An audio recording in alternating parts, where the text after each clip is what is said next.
What is going on, everyone? Happy Wednesday. Go ahead and make sure to smash that like button for me. Really do appreciate all of you that do tune in to the live. Go ahead and make sure to like, comment, and subscribe. Most importantly, if you are brand new to the channel, hope all of you are having a wonderful day, wonderful night today. Today is Wednesday. Today we're going to be talking about, should we be shorting Bitcoin? I don't know. Let's go ahead and see. It looks like the DXY is going up. Bitcoin doesn't really seem to do anything, so it looks like, I don't know, maybe a liquidation grab happens. So we're gonna go ahead and talk about that right now. Make sure to go ahead and support the channel by using my MEXC link down below. Currently giving all the way up to 20,000 of sign up bonuses. No KYC, takes less than 3 seconds to go ahead and sign up, so make sure to go ahead and support the channel by using my link down below. Thank you, happy for joining today's live. I hope you're having a wonderful day. So let's go ahead and get started. I'm very excited to be here today. Feeling a little bit better for sure. You know what it is? It's the dubby. That's what it is. The dubby's making me feel better. I'm just kidding, guys.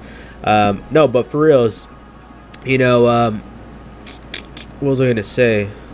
Going off topic now.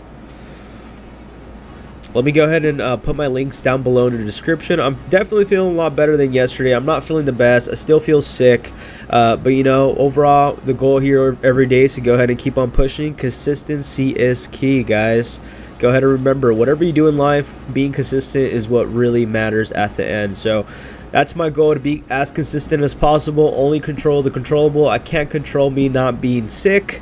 All I can really do is put my part and just continue to push forward. And really, the way I'm doing that is honestly with W. And this is going to be my second drink of W right now, which I'm actually going to be preparing right now.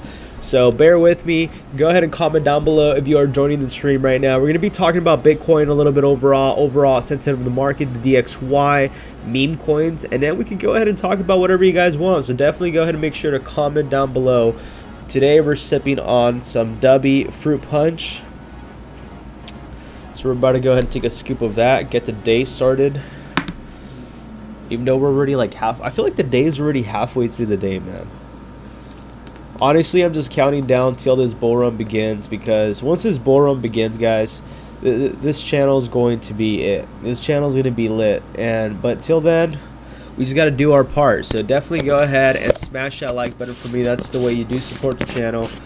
And as well, go ahead and use my links down below. Go ahead and support the channel by using my MEXC link down below, and as well my Dubby link, code Pepe2 on checkout, to go ahead and get that 10% off. Or, honestly, just go ahead and use my link just to go ahead and support the channel.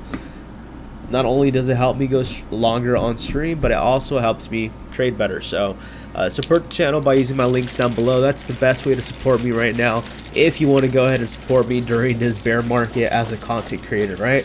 So hope all of you are having a wonderful day. I'm going to go ahead and wait a couple more minutes. Smash that like button for me, please. And let me go ahead and pull my live stream right here on my end. If you don't have time to go ahead and be in today's stream, just go ahead and join the stream. Smash that like button for me. You can always go ahead and come back and view it. So right now, in the meantime, we're going to go ahead and start off with looking at the DXY. Let's go ahead and take a look at what's going on with the DXY.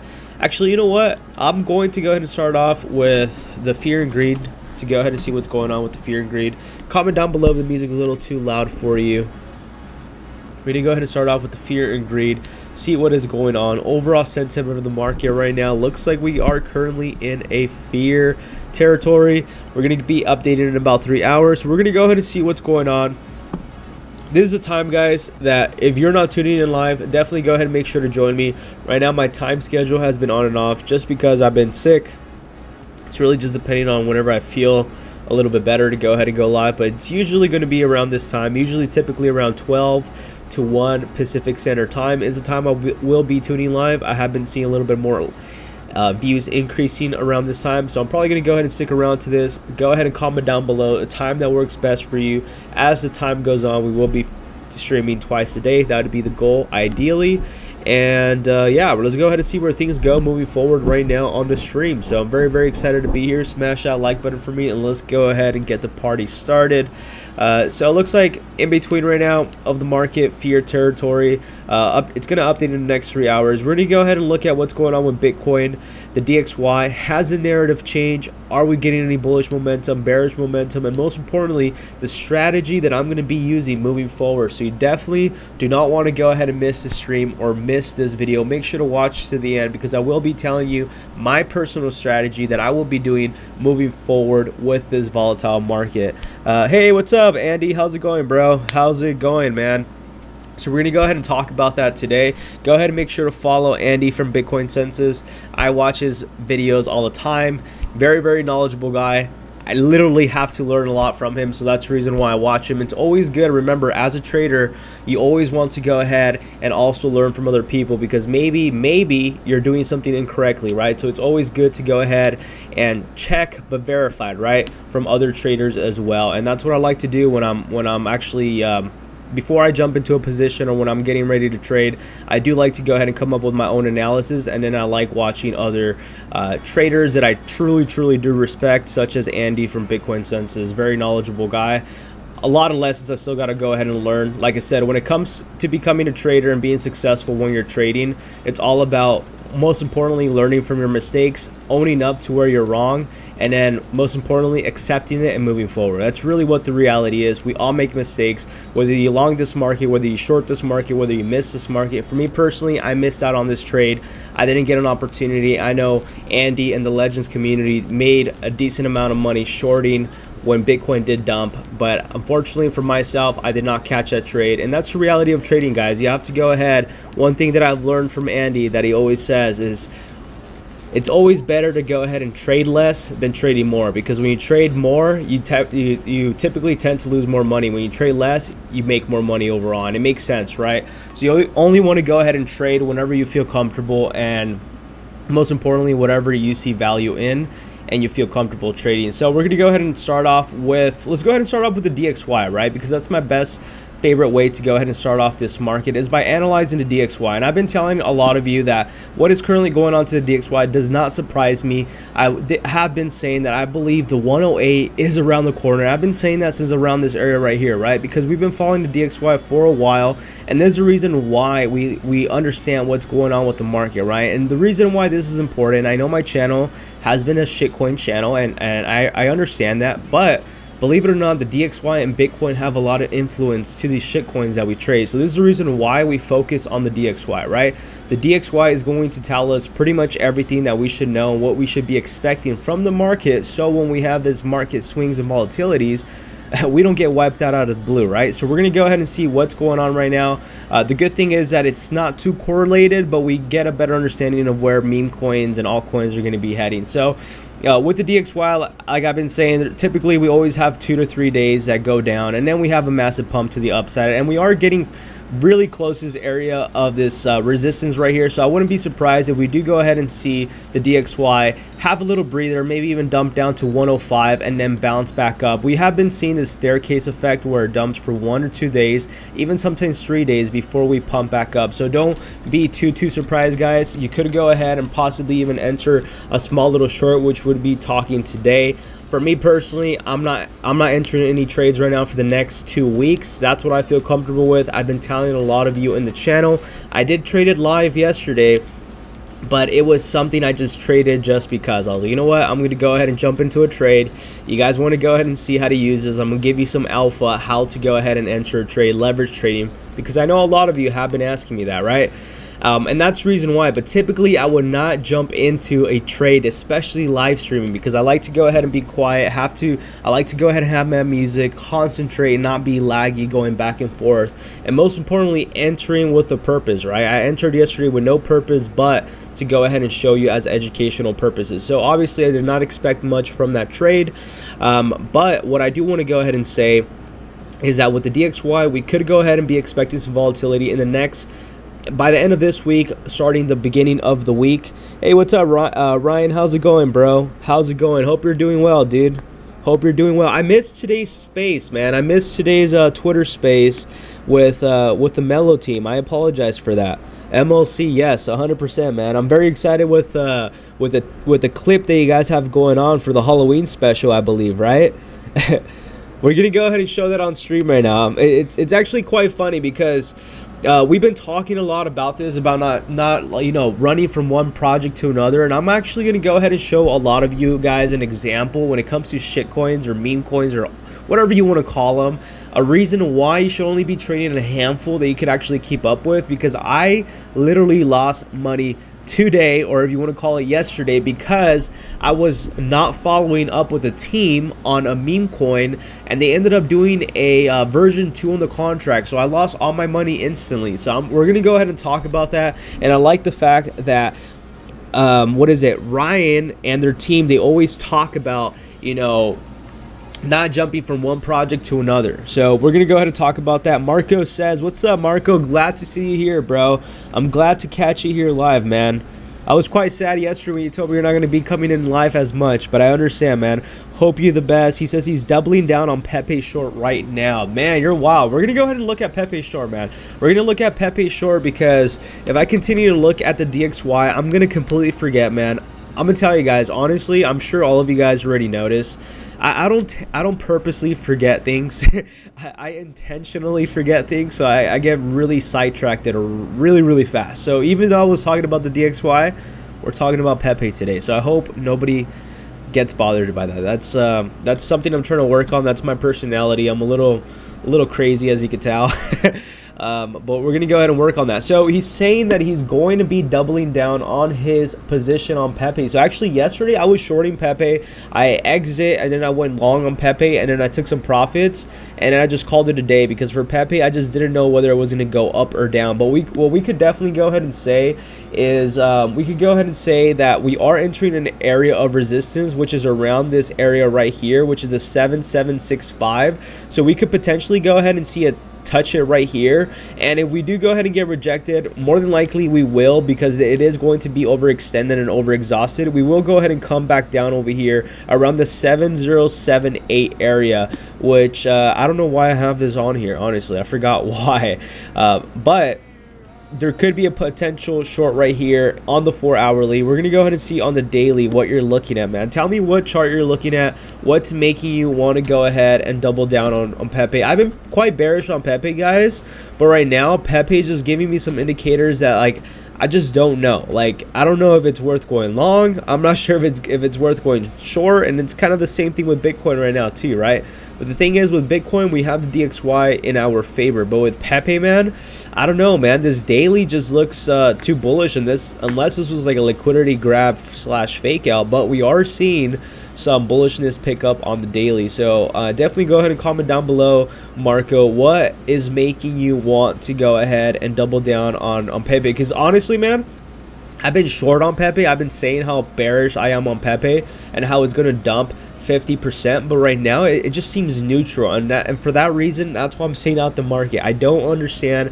I don't know what's going on. I think right now this could either be a play that could either, you can make a boatload of money, or you could also lose a lot of money, because right now, in my opinion, I think we're in a neutral territory right now. It's really not giving us a full-on, you know, bullish confirmation or a bearish confirmation. But obviously, if you do catch it right and it does fall down to that 50% that I've been saying, you're gonna make some very nice gains. So go ahead and comment down below. Tell us what you're looking at that's making you want to go ahead and double down. Because looking at this, for me personally, it is just like, it's I don't know, it's just really I don't want to say sketchy, but it's like, damn, bro, it's like, if you do go ahead and capture this top right here and it does go ahead and get rejected, which, like I said, more than likely will, but the question is, will it go ahead and really respect this area of support and try to break it one more time?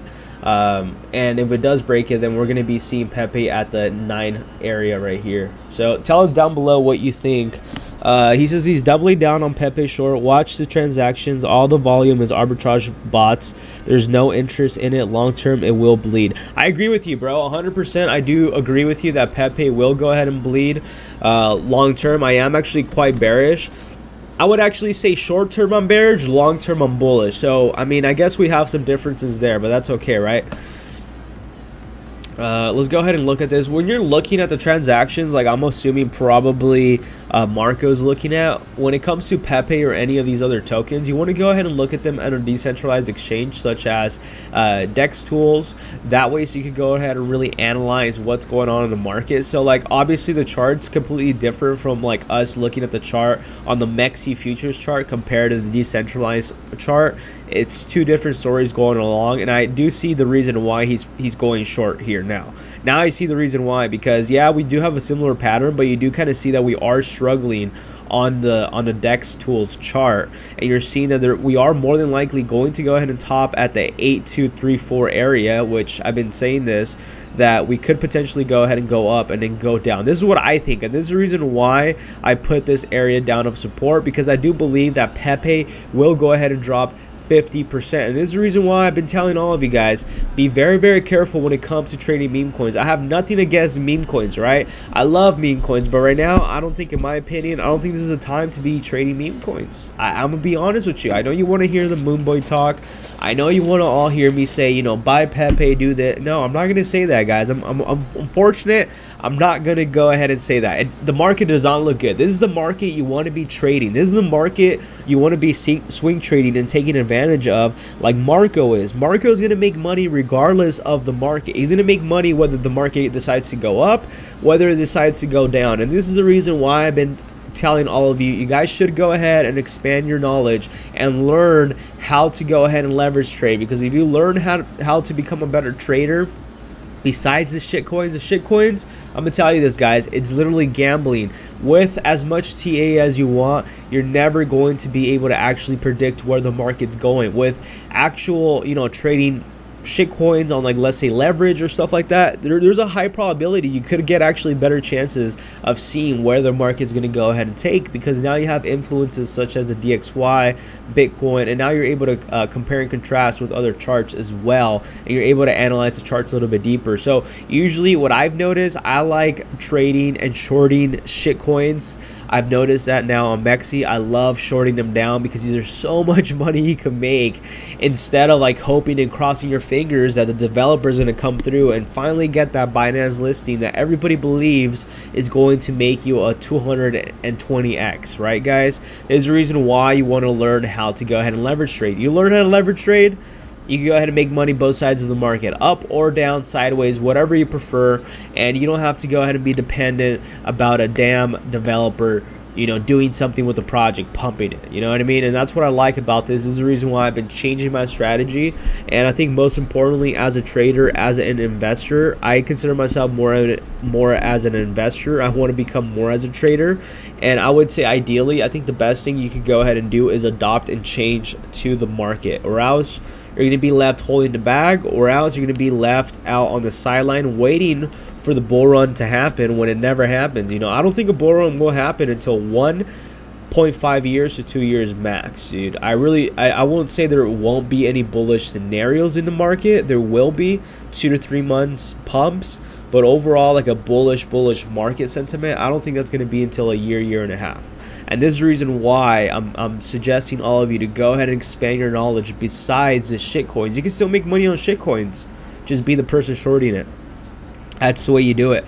And looking at Pepe, I understand why Marco is looking to go ahead and double down on this, because more than likely we are going to go ahead and get rejected at that 8182 area. That's pretty good. I'm drinking the fruit punch right now in W. Let's get it up and running. So yeah, more than likely we are going to be expecting a 50% dump on Pepe, which could be good or bad. You know, it just depends on the way you look at the market. For me personally, I think this is going to be a good opportunity to short, and it's also going to be a good opportunity to long at the bottom. So be very, very careful, be very, very cautious. He says that there is a lot of bot calls, and we do see that right here. There's a bot trade right here for $10,000, a buy-in at $10,000 for a bot. And he says he sees a lot of multiple. Yeah, we do actually see a lot of bots trading this back and forth. So I wouldn't be surprised if this is made up volume. I mean, I've been saying this about a lot of tokens. They make up their volume just to go ahead and, you know, make it seem like they're popular more than what they really are. With the total volume of 827,000, which is not too bad, you know. For me personally, I like the fact that Pepe's this has grown out this much because it's easier to go ahead and swing trade and look for moments to go ahead and trade in the market. So this is actually kind of a good thing for me personally, I believe. I think right now there's going to be a lot of opportunities in the market, but most importantly overall, I think this is a time to go ahead and be in the sideline and be ready to go ahead and attack whatever you want to go ahead and go after, whether it's longing this market or shorting this market. So we actually do see Dork Lord right now up 50%. In my opinion, I think this is just a pump and dump. If this was on futures, I'd be shorting this right now because I do believe this is going to dump even more. But to go ahead and stay neutral, we're going to go ahead and say that if it does stay above this square right here, we're going to keep it very, very simple. If we stay and break above this right here, then we're going to go ahead and say that the market has changed and we are now back in a uptrend, if you want to call it, from a downtrend. So we're going to go ahead and keep our eyes up on that. Fin looks like it's up 49%. I think Fin is probably on MEXC, and we're going to go ahead and see what's going on with that. Let me go ahead and check CoinMarketCap right now, and I'm going to go ahead and look into that. Marco says there's an address loaded with ETH that buys $20 worth of Pepe every 10 minutes. It's all so artificial. Man, dude, that's crazy. What is the address? What does the address end on? I want to go ahead and check right now. I'm going to check right now the Pepe contract and see what's going on there. But it doesn't surprise me, man, because we're seeing the same thing with Pepe 2.0. I was shorting Pepe 2.0, by the way. I started shorting it like a while back, and I actually exited my short because you can just tell that it's artificial, dude. It's like no one's really trading any of these tokens, and it's bots doing an arbitrage, trading it back and forth, which could be really, really risky if you're looking to either long or short the market, because there's really no real volatility, right? I wonder if it's this 532 address, because you see this 37, 13 bucks.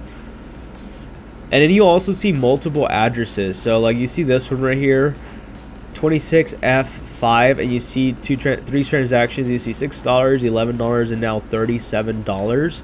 And you're starting to see a lot of like multiple addresses, like this one, 2F0C, $12, and then $20. And you're seeing a lot of transactions back to back that do indicate that these are bots buying them and selling them to each other, which is, you know, artificial volume. And that's what a lot of people actually don't know and don't know how to identify when it comes to, you know, volume. And this is how a lot of not only exchanges, but how a lot of projects trick a lot of new investors into believing that there is buying pressure. For example, look at this right here. This is a perfect example of what Marco mentioned. Look, this address right here, 133B, you see a transaction of 42 cents, which was probably just checking if, you know, the smart contract was good.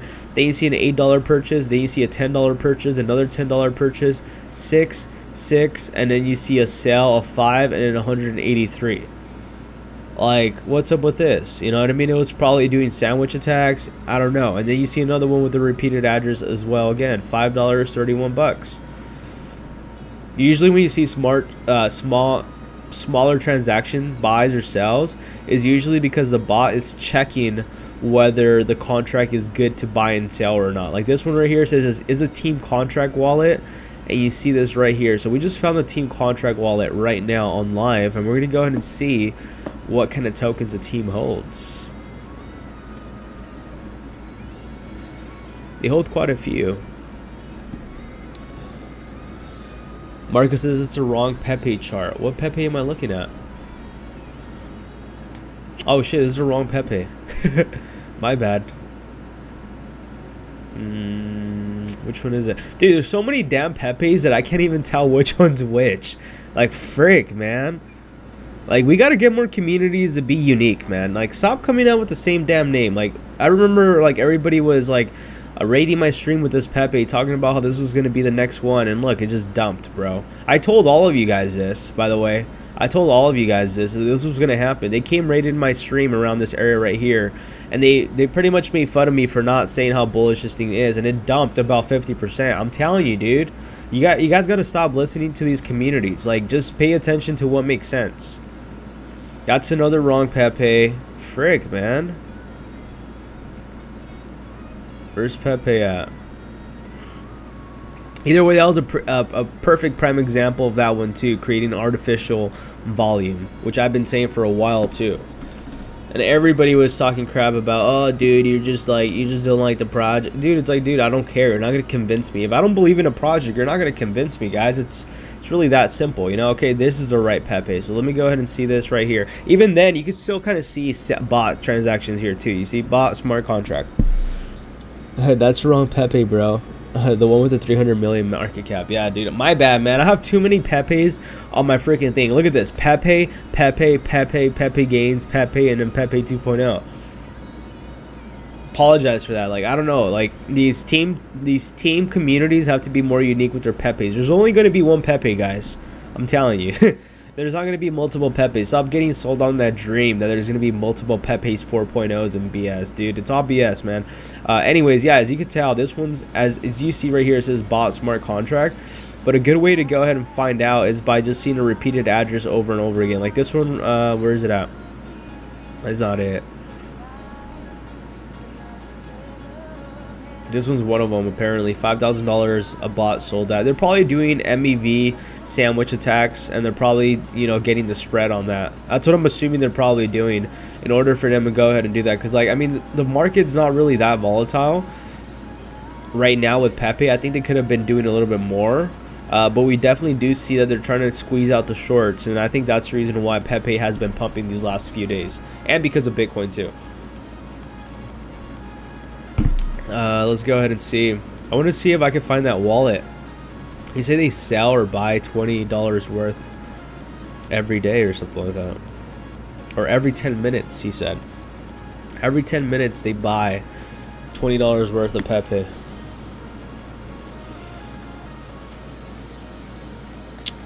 But these are all bots. We don't know what, we don't know what they are, but you just see these. Look at this right here. $5,000, and then you see another $5,000. But the interesting thing is two different smart contracts. So what they're probably trying to do, they're probably, look, this is the interesting part right here, is that you see these bots all back to back. They're definitely doing the sandwich attack to like either other bots or their own bots, and they're profiting in between. It's quite an interesting thing, man. Look at all these bots. Man, he's right, man. I never figured that out. I never noticed that. All artificial pumps. Look at this address right here, though, dude. Look at this. This is insane. Same address. All the same address, man. This is wild. Let's go ahead and see what this address is. They have about $66,000 worth of holdings. They have Pawncoin, Matic, and a few others, but this is the interesting one. This one bought a lot of Pepe back to back. Seems like they're probably they also probably have a bot or something like that, because they bought multiple tokens over time, dude. Like literally almost back to back, almost every minute. That's interesting. I think they're trying to liquidate shorts. That's what I'm assuming they're trying to do. They're trying to liquidate shorts. I think this is the reason why Pepe has been pumping, because honestly Pepe should have never been pumping. We should have already lost support. We should have already broken down below, but we're seeing all this manipulation right now. And this is kind of the good thing about blockchain, right? You can really go ahead and really dig down and really see this manipulation. You're seeing this coming from the same address over and over again, literally buying every minute on this one. Marco says there's another one that buys every 10 minutes. So this one's buying every minute. This is insane, man. I never realized that. It's actually quite interesting. It's a good topic to actually talk about and make a video on its own, which I'm going to go ahead and definitely do. I'm going to title it Short Pepe. Nah, dude, this is wild, man. Good looks on that. See, this is the reason why I want all of you guys to go ahead and comment down your opinions. Let me know what you guys are trading, because I can't figure this all out by myself. Look, this is wild, man. This is some great news that I'm sure no other influencer is talking about this. Like, I could assure you that no other YouTuber right now on YouTube is even talking about how this manipulation is going on with the Pepe. Like, look at this. This is wild, man. The same address, buying the same. There's nothing wrong with it, but when there's really no buying interest and you're seeing an address buy over and over again, they're artificially stimulating the volume, and they're making people think, like the new investors, like, oh dude, Pepe's still hype, look at all these buys coming in, people really believe in this project. And it's really not that, dude. This is the reason why I always say, learn how to understand these candlesticks, learn how to look deeply into the smart contract, learn how to read this, because if you knew how to read this and you understand how to read liquidity, volume, whatever the case is, you're going to be able to identify this a lot easier. And just like Marco, this is the reason why he's doubling down on his position, because he understands this. See, I told him, I don't know, bro. Like, I'm kind of neutral. Like, I don't know why. Like, I feel like it's kind of risky. Is it still kind of risky to short? Yeah, I mean, if they're artificially pumping this, like, they could honestly liquidate us as well. But what I'm trying to say is that this is all artificial. This is wild. I would have never guessed it, man. That's wild. You see $5 buys, they pay $5 plus gas fees. No normal human would do that. It's all fake volume. That's wild. We had 10,000 transactions today. Yep, but it's all fake. That's wild, man. That's freaking wild. I never knew that. And you know what's the interesting thing too, dude? It could be also multiple things, right? Because they could be pretty much creating this artificial volume to go ahead and gather more investors into believing that this is really bullish. Or another way too is to go ahead and take advantage of this buy tax. Haven't you thought about that? Maybe as a team with this whole entire like other wallet buying Pepe, not to only artificially pump it, but in order for them to go ahead and do this 0.01%, which I think it's 1%, right? If I'm not mistaken, 1%. You know, if you're doing artificial volume of a million out of 1%, what is that? 100,000? It's not that bad, man.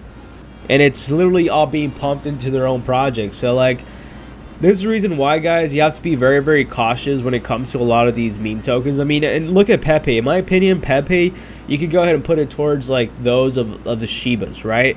No one really like second guesses any of these projects. But like, imagine if Pepe, a project with over 310 million market cap, you would think they wouldn't be doing anything weird to go ahead and really ruin its reputation. But if a big project this big like Pepe is willing to do that, which a lot of projects do that, by the way, it's totally normal, especially in the crypto space, right? And also stocks, they do that.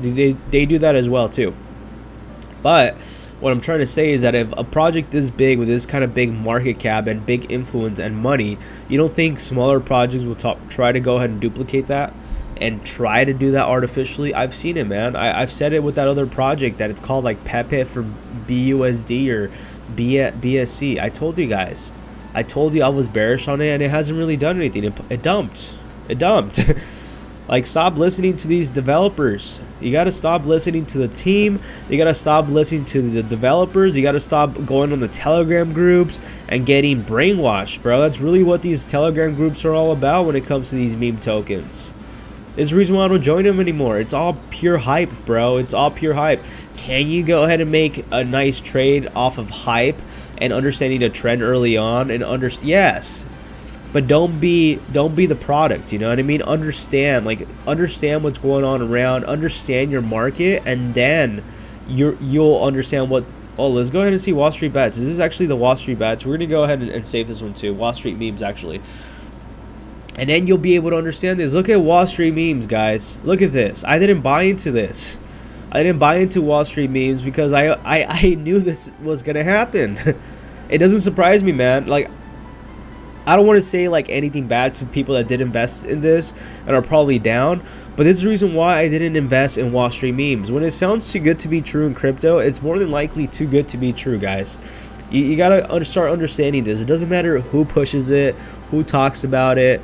You gotta remember, it's always in their best interest. Unfortunately, that's just the reality of crypto and the reality of business in the world, right? Most people that are going to be promoting something is in the best interest for themselves, not really so much for the community. Yes, you have some people here and there that really do care about, you know, their community, and they're willing to go ahead and take care of what they actually shill. And this is the reason why I'm not pushing meme coins as much anymore, because we have to be very, very careful, guys. We don't want to go ahead and be promoting obvious dumps like this. Like Wall Street memes was an obvious dump, man. It was an obvious dump. And we're going to talk about Wall Street memes another time. I'm not even going to talk about that. It's a whole entire like chapter and narrative on itself that honestly I have to really consider if I really even want to touch into it, because it's a lot deeper than what people really think. And honestly, it's something I really can't talk about, to be honest. That's how bad the Wall Street memes token thing is. And this is the reason why I'm telling a lot of you. You guys have to be very, very careful who you watch, who you listen to, and most importantly, like what kind of tokens you buy into. You know, not because I'm buying a token doesn't mean you guys should buy. You guys should be your own free person. Make your own due diligence when it comes to a lot of these things, and this is the reason why I show you a lot of these things so you can go ahead and learn from them and make your own decisions.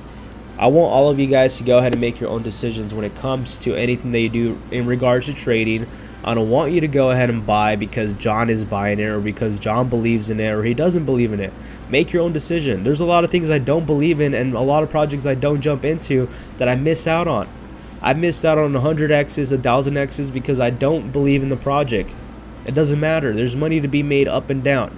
You just have to go ahead and identify the kind of person you want to be, and the kind of person that you're willing to go ahead and be in the future overall, you know? Repeating myself there. What I'm trying to say is you have to understand your kind of style. Do you want to go ahead and continue to lose money all the time because of a narrative or a hype train, or do you want to go ahead and be the one making money regardless of what's going on with the market? And the best thing to do that is just trade it, man. Don't buy into these meme tokens believing they're going to moon. Do I believe in Pepe 2.0? Yes. Will I be sad if Pepe 2.0 dies and never recovers? No. But unfortunately, we have some people that will be sad and probably will hate crypto for the rest of their lives.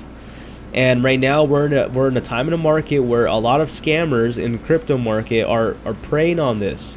You have to be very, very careful what project is getting into. This is the reason why I haven't touched any meme coin since. Last meme token I touched was Dork Lord, and that's it. And ever since I have been touching meme coins, guess what? I've been shorting them on MEXC. Go support the link down below, by the way. 20,000 sign-up bonuses, no KYC require, and takes less than 3 seconds, by the way. These volumes are very easy to achieve, by the way. If you're trading, doing futures trading, it's really, really easy to hit those bonuses as well. Just a heads up. But yeah, guys, you guys don't want to be the ones getting slammed all the time. I know what it feels like. I've been there, done that. I've been the person that didn't understand this crypto side of things. I came from the traditional side of the market, so I was new to the whole entire like hype groups and like Wall Street bets and all that. I never did any of that because a lot of these trading books, they always tell you have to come up with your own narrative of what you believe in. Hey yo, OG, how's it going, bro? What's good? Think about it. It's like PP or people $5 gram with 100x. You're at $500,000 with 200x. That's 1 million. Yeah, dude, 100%. See, the problem is, bro, is that like people that keep on falling for these meme tokens that I've been telling a lot of you, and I know a lot of you understand. Like, we have Marco that understands, we have OG that understands. We have some very smart people that follow the channel, some very, very smart people. And then we have two kinds of people that follow the channel, right? We have smart people that follow the channel that either just watch me as entertainment, as it should be, and then just kind of see the kind of point of view of what I have to say, and then just kind of, you know, bounce off of that. And then you have the second person that doesn't understand what they're doing, and they're expecting John to tell them everything and tell them when to buy and tell them when to sell and go upon what John says, right? And the bad thing about that is that if you're relying on me or anybody else to make a decision for you, especially when it comes to trading, you're more than likely going to go ahead and lose a lot of money. And you could also make a lot of money, but overall you're always going to be losing money in the long run because you can't come up with your own decision, right? And I've been saying this, there's other influencers out there that get paid to shill these pure scams, these BS projects that are here to just take your money and leave. And people still follow them on Twitter. They still do this. This is the reason why I don't follow as many influencers anymore that come in the meme coin sector. All the meme coins that I come across is from a lot of you guys that tell me about them, and I'm willing to go ahead and lose money. I know what I'm getting into. I tell you guys, don't invest no more than $200 in these meme tokens. If the project is supposed to be successful, $50 will go a long ways. Trust me. $100 will go a long ways. But you don't want to put life-saving money. You don't want to put your half your paycheck and try to swing trade when it comes to the meme tokens, because can you make a lot of money? Yeah, you could turn 5,000 into a couple million, but the problem is the meme coins are more manipulated, and you're honestly better off shorting the meme coins and still making money, because you know, one, they're manipulated, two, you know they're gonna die, and three, I mean, the narrative is very, very similar every time, guys. I've showed you this over and over and over and over and over again. Watch, I'm gonna show you this one more time. For all those that are brand new, smash that like button for me, subscribe, comment down below your opinion. Do you agree with me? Do you disagree with me? But we're gonna go ahead and look at this really, really quickly, right? I was trading, I made some decent money trading tip, right? And this is what I've been saying. What I've noticed is that when it comes to these meme tokens, you want to go ahead and long and short these memes when they first launch. Tip, I longed tip when it first launched. Look at this. I longed it only for a few minutes. I don't know why it's not showing my trades, but I ended up longing around this area right here, and then ended up shorting the top all the way down to this bottom right here. Eventually I ended up getting stopped out right here and stopped trading. But look at what tip has done. It has dumped ever since it got listed on MEXC. Dumped. Look at that. Dumped. Look at another project that got listed on MEXC that dumped. Another one's going to be your favorite one, Pepe 2.0. I made a lot of money, or a decent amount of money, on Pepe 2.0 right here. I was trading Pepe 2.0. I made about 30 grand right here. Eventually, my bad, I got too greedy and I thought 30 grand wasn't a lot, and I fell into the emotional trap of, you know, not being a disciplined trader. Like I said, one of the biggest things to become disciplined is to become accountable, right? Learn from your mistakes and don't repeat yourself. Yes, I lost. This cost me a $30,000 lesson right here, but that's fine, because I'm not willing to do that ever again. Now I learned my lesson. It's okay, right? I'm analyzing the market now. That's why I'm not throwing in too much money into the market, because I'm looking at how the market moves a little bit more, right? I've never been in the side of day trading every day on the crypto market. I've day traded stocks, day traded options, which are two different complete markets, guys. Not because you understand one market, it's going to be the same. Futures is different. Trading crypto is different from trading the stock market. So this is actually like my first time in the last couple months actually understanding how the crypto market moves, like actually reading the charts. Like, I know how to read charts, and I have been for years, but I'm actually now like day trading this thing, right? And I've noticed even with Pepe 2.0, look what happened. Look what happened as soon as it got listed on MEXC. These projects only last either 15 minutes or a couple days before they dump. And it's the same thing over and over again. Look at Dork Lord. Look, I'm going to show you this last project, and I'm telling you, you can make money shorting these projects instead of longing them. Don't fall in for the hope of oh, the project is going to come back. The dev said that they're going to do, you know, wild marketing. Does it work? Yes, but it's not the case right now. We're not in meme coin season. This is like the season to not be investing in meme coins. Look at this, Dork Lord. Look at this. Congratulations to the people that got in right here before they got listed on any exchange. As soon as they got listed on exchanges, guess what happened? It dumped. And look at this thing now. Will it recover? I don't know. Maybe, guys. I don't know. But I would rather just go ahead and trade these type of tokens instead of investing them. I would rather, honestly, at this point, you're better off just buying Bitcoin and holding if you're going to be investing into meme coins. Not financial advice, just my opinion. It's you're better off going to the casino and gambling, or going on stake and gambling, if you're gonna go ahead and buy meme coins. Honestly, if you're going in with the mentality of you're thinking that you're investing, you're not investing, you're gambling, man. Ryan says, don't chase the meme. MLC, 100%, man. 100%. I agree with you. It's kind of crazy how you were saying that too about on Twitter. You were saying about not chasing projects. So, like, we're gonna watch this right here. I think it's I think I retweeted it, man. It's actually quite funny. This right here, look at this. It's so true too, man. It really is. You guys don't want to be left trading every token. You don't have to do that. People lose a lot of money doing that. A very crazy person who tries to flip profits from one coin to another one, but the problem is that this person always lose, and it's very simple. We see it in the timeline of the Twitter account. Yeah, from one coin to another, from one Telegram to another, trying to connect with people with the same addiction, with the same problem, with the same illness. Absolutely crazy people. When marketing, when listing, when 100x, when Lambo, and the funny part is these people don't work, too lazy. Every McDonald's burger, coin addicted flipper. This is what I'm telling you, dude. And the problem is too, and this is so true about what Addicted Mello said, you know. The problem is too is that, sorry about that. Sorry about the music being too loud. The problem about this too is that a lot of people don't know this. You guys know this because you guys are very smart. You guys follow the channel. You guys are knowledgeable. You guys are very smart people. Trust me. I know a lot of you guys are very smart people. And it probably, you're like, bro, I already know this. Stop telling me, man. You have to understand that the ones that are getting slammed are all the newbies, right? And I think we should all give, you know, people the opportunity to go ahead and learn, because I wish I knew this, man. Like, I'm just barely finding this out, and I've been in crypto since 2017, bro.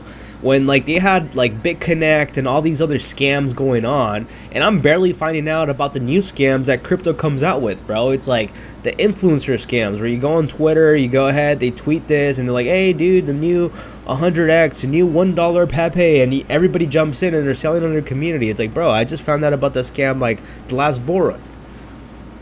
You know what I mean? So like, this is the reason why I love meme coins. Yes, there's a lot of money to be made, but you also want to go ahead and get in at the right time. You want to get in before they get listed on the exchanges. You want to get in before all the massive big influencers are talking about, because that's a time when exit liquidity begins. And this is the reason why, like, I'm starting to just realize this, dude.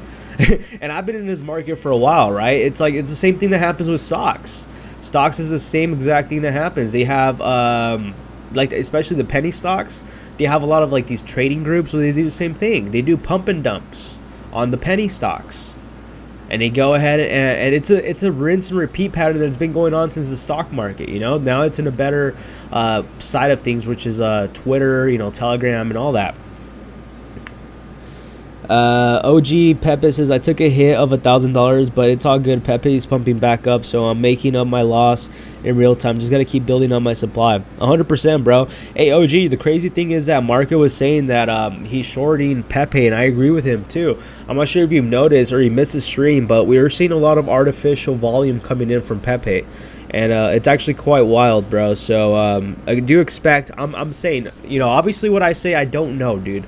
No one can predict the market. I don't care how much TA you know. For the most part, you can't predict many things. It's all about probabilities and math. That's really all it is. It's about the probability of you getting it right. You might be right, you might be wrong. Who knows? Sometimes there's manipulation the other end. You can't control this, right? It's outside of our control.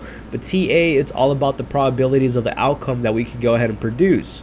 Same thing with, let's say, for example, YouTube. I can't control how many people come in my stream, but what I could control is being consistent. So that's my probability of being consistent. That's how I'm going to make up for, you know, how many people show up during the bear market. And this is the kind of the approach that it comes with trading as well, right? And Marco's saying, he's like, yeah, that's the bottom of the barrel of gambling addicts. 100%, bro. And I think it's hard to say, and I think I've been that addict, bro. Now that I'm really like taking a step back, I'm like, dude, I think I was like a meme coin gambling addict, now that I think about it, man. And I think it's one of the hardest things is to go ahead and admit it, right? Right now I'm listening to the audio because I'm big on audios, man. I love learning from a lot of you. I learned a lot from Marco, OG, Ryan. I learned from a lot of you guys, man. And that's one of the biggest things that I could say, that I've become the person who I am today, because I'm willing to go ahead and listen to other people that are better than me, right? Right now I'm listening to Trading in the Zone, and really good book, by the way. Mark Douglas, if you like to go ahead and read physical copies, that's the best way to do it, or do audio like I do. And one of the things that I was hearing today on today's chapter, it was saying that one of the things you have to go ahead and do as a trader is acknowledge where you're wrong. And I think that's one of the hardest things sometimes as a person, because we all have egos, right? We don't want to be seen as wrong. We want to seem as experts. We want to see correct, and all those things, right? And I feel like that's kind of like the biggest problem, especially when it comes to meme coins, is that everybody's trying to prove a point to the parent, to the girlfriend, to the loved ones. You know, they want to change their life overnight, and they get over like this get rich quick mentality that's possible, but in reality you're more than likely 99% of the times going to lose. And a lot of these developers prey on that, guys. And this is the reason why I'm saying, like, it's okay gambling on meme coins. It's okay, as long as you acknowledge that you're gambling it, right? For me, prior, I'm like, oh no, I invested, like, da-da-da-da-da. There's a time I invest in meme coins, trust me. There's a time to swing trade them, and it's during meme coin season, and we're not there yet. So at this point, you're gambling money, like you're going to the casino at this point. If you're doing the meme coins right now, I'm telling you, meme coins are gonna go down, dude. I've been saying this for a month and a half. And a lot of people have been mad. Oh, bro, you don't talk about Pepe anymore. You don't, dude. It's because, like, there's nothing to talk about. What am I supposed to talk about? How down the chart is? I told you it was gonna hit 1 million market cap at 40 million market cap. What else can I do? Look at Wall Street Memes. This is one of the projects that approached me for a promotion for the channel to get paid, and I declined the offer. Why? Because I didn't know what they were doing, bro. I didn't know how the pre-sale was gonna do, because we all know there's also ICO pre-sale scams, and we're back in 2017. And I decided not to go ahead and push this. I even had the video. I was about to upload it. I deleted it. I was like, you know what? I'm just not gonna go ahead and upload it. I think I'm just go ahead and hold off. If I miss out on Wall Street Memes, it is what it is. It is what it is. Miss out on money. Money's always gonna be around. But if I push this and a lot of people lose money because I promoted it, then I don't think I could live with that, you know, knowing that I was getting paid on the back end, knowing that my team, my community lost money, right? And this is the reason why I waited on this, and I decided to decline the offer, not take it. And look at this, 69 million market cap, 25,000 holders, super hyped. A lot of you were asking about it. I said, I don't know. I'll talk about it later on in the future. Look at it right now. Can it still pump? Yes. But usually with pre-sales, they dump. It's the reality of the truth. Hey, what's up, Bryony? How's it going?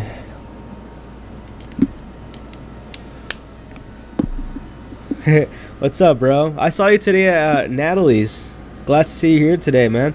OG says, I think of Pepe's confidence can reestablish with Pepe, and when it does, I think Pepe could bounce back a little bit further down the road. Yeah, I think Pepe could go ahead and drop down about 50%. I think after it drops 50%, you could go ahead and see some bullish momentum coming in. I think overall, Pepe, I'm bullish in the long term, but short term, I am very, very bearish, and I do think a 50% dump will be coming. So I'm going to be looking at this very, very carefully. I mean, Marco says he's doubling down. I understand why now, because looking at this very, very closely, you do see that all the volume is artificial volume, man. No one's talking about it either.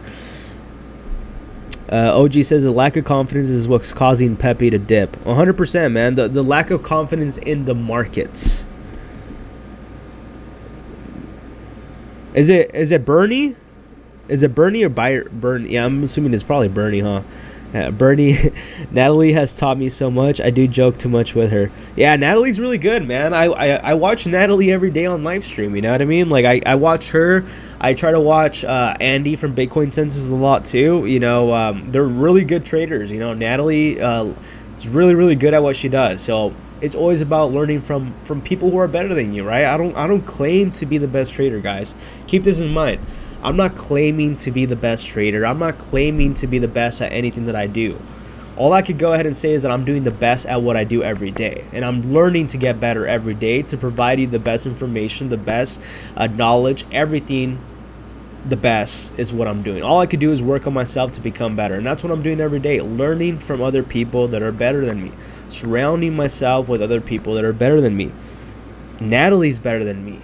Andy's better than me on trading, and this is the reason why I watch them, right? And this is the reason why I'm telling you guys, watch people that you really do respect. Be very, very careful who you watch. You know, right now we have this whole entire BitBoy drama that I've covered. I've talked about it yesterday, made some few videos, do all of that. And the thing is, that's what I'm saying, bro. It's like your comment threw me off, Bernie. I'm just like, your comment threw me off, bro. You threw me off, man. I literally forgot like what I was about to say. Like you completely like cut, like my head went like blank. Yeah, I forgot what I was saying, man. This is kind of the thing with live stream, right? With live stream is like you could be saying something you could completely forget. At least for me, man, I forget a lot of stuff, especially when I get funny comments, man. You watch Tino Trader's Reality? Might be too early for you though. No, I've never have. I've never watched them before. Let's go ahead and see who they are. Hey, by the way, go ahead and smash that like button for me. Subscribe to the channel. I do appreciate all of you watching the content. You know, over 72% of you that watch my content are subscribed. 27% of you are weird watching my content and are not subscribing. So definitely go ahead and smash that subscribe button for me. It's one of the hardest things to grow during the bear market, guys. Come on. So go ahead and support the channel. Let's go ahead and see who they are. Let's see. I watch a few traders. Like I watch Nat, I watch Andy, and I watch who else? There's this other trader called Crash that I really like watching. Sammy Loyal, I like watching him. I don't know why. I've always been watching him for a while. Sammy Loyal from Four Flies, I like his content, and then I watch Crypto Journey, obviously for entertainment. But let's go ahead and see who that is. Tino. I don't know who Tino Trader is.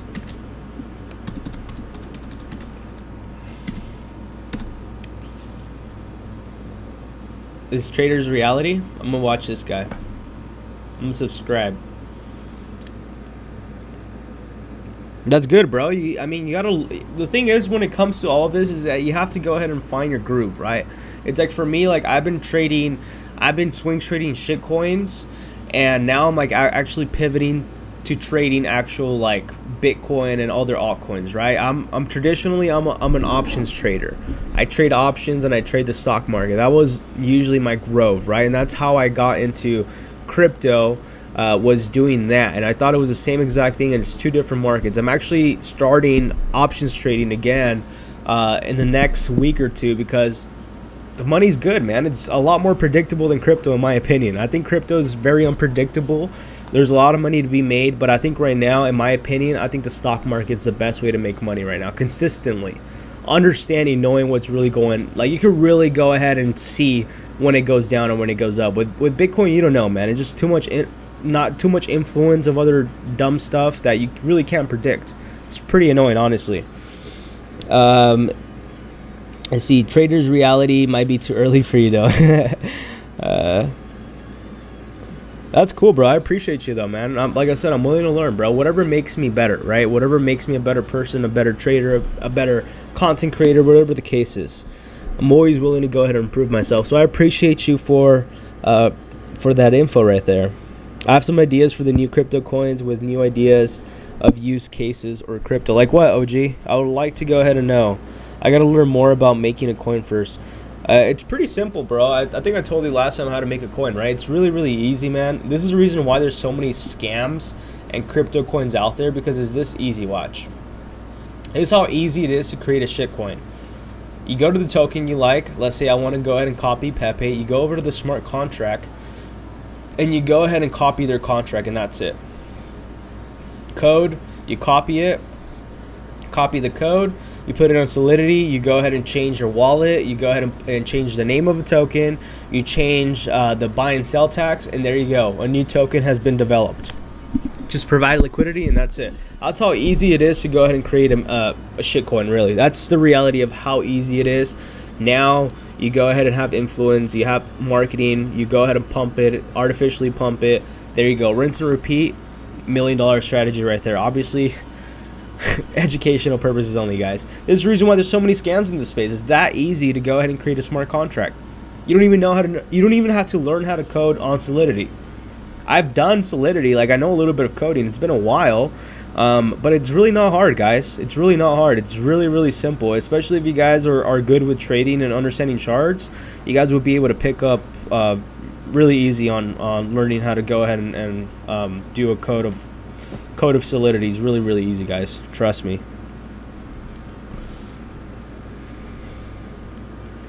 Tino's way of trading is a lot different. What kind of different, man? Do you watch Crypto Galaxy? I've never watched them. The fact that Bernie asked, you watch Rodney from My Crypto Journey, like, I'm not sure if I should answer that, bro. Like, I feel like you're probably going to laugh at me. Yeah, I do watch him, man. I watch him right here. I like watching that guy. That guy's funny, man. Bernie's like, yeah, this is how you do it, but don't do that. Yeah, don't do that, guys. I don't want to go ahead and give you ideas, but this is the reason why there's so many scammers in the space, guys. It literally does not take no rocket scientists to come up with any of these coins. All you really need is money, and that's it. And if you have connections to go ahead and artificially pump your own token, then that's how you do it. Like I said, this is educational purposes only, all right, guys? Don't take it out of context. Don't take it out of context. I'm just providing you guys value. I'm just showing you, telling you what to do and what not to do. OG says, like, for example, using crypto instead of coupons. Imagine instead of using a coupon, you use a crypto coin to get your discounts. For every use, it would generate more crypto coins rewards on each use. Hey, OG, that's a really good one. I think that's something similar that crypto.com actually does. Like, crypto.com gives you actually cashback rewards. Like, if you go ahead and spend money, like, let's say at Subway, and you can go ahead and get a 5% discount. If you use your crypto.com card at Subway, you get a 5% discount, plus you get a 5% back in rewards. I think that's kind of like the kind of the way you're saying. What the fuck? Ronnie is my bro. I'm a mod on his channel. That's freaking sick, bro.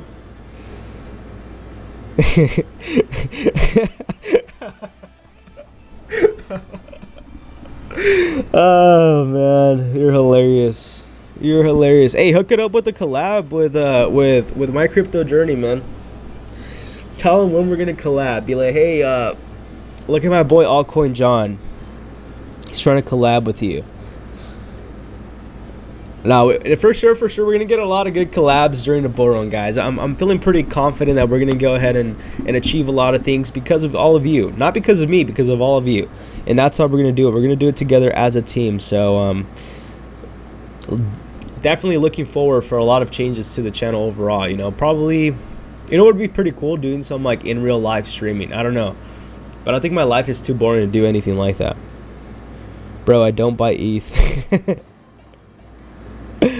Oh, that's funny, man. You want to go on his channel? No, definitely want to go ahead and like talk to him, man, behind the scenes before we get on a collab. But yeah, I would like to go ahead and do a collab with him, man. I don't know when. I don't know exactly one topic, but I would definitely like a collab in the future. Yeah, dude, definitely. At least just for if you could go ahead and hook it up with like a contact, bro, just to go ahead and like be talking right now, because like for me, bro, it's like all about value, right? It's like what kind of value can I go ahead and bring to a person, you know? I'm not gonna go ahead and what's your Twitter account? My Twitter account's Altcoin John. Altcoin John.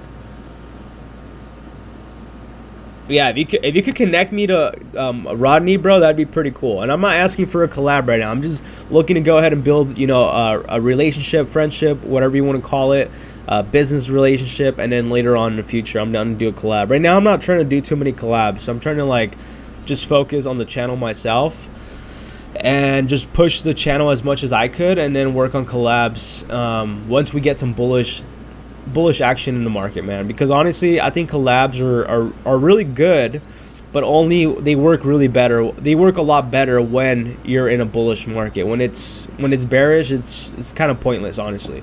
Altcoin John, man. If you can connect me, that'd be really, really cool, bro. OG says, yeah, exactly, and it could be used for any goods, groceries, books. Yeah, it's definitely a good thing if more people adopt crypto as time passes on. Yeah, man, I mean, the biggest goal is with crypto, that's what they're trying to do, right? They're trying to go ahead and push, they're trying to push crypto to be, like, normal and easy, but let's be honest, crypto's very difficult to use, bro. It's like, I literally just got a cold wallet not that long ago, and it was actually pretty easy to set up. This one, SafePal, was pretty easy, but I'll tell you what, it was pretty difficult for a person that understands crypto. It was pretty difficult. Leave it at me. I'll try to sort something. He ignores my DMs because he's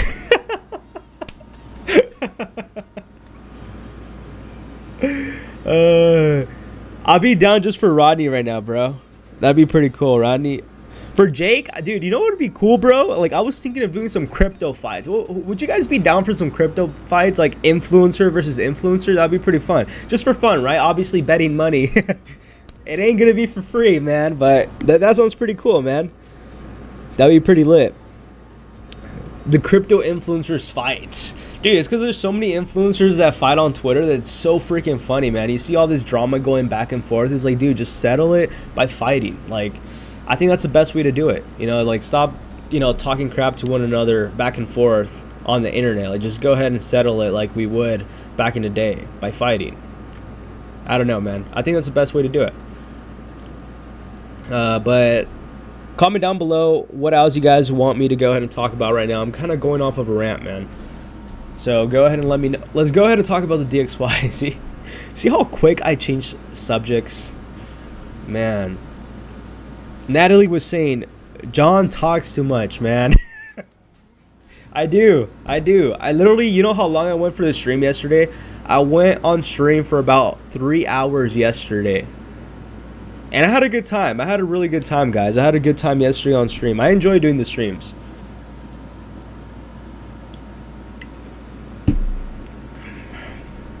Let's go ahead and take a look at the DXY real quick. It looks like Pepe is dumping right now. And we see the 4 hourly chart. It looks like Marco's going to cash in, man. He's going to cash in a nice check right there on that trade.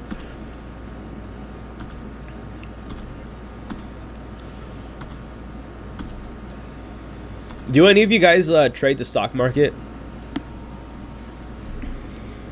Ahib, how's it going, bro? Is it a mead or a heeb? Hopefully I said it right, man. No disrespect. Bro, look at X and analyze it, please. Got you, man. Got you. Let's go ahead and see what's going on with X. You know what I found out? That X is Elon Musk, his newborn's name, dude. I don't know how true that is, because like Elon tends to like troll a lot, but like that's his name, dude. That's freaking wild. It's kind of cool, but kind of weird.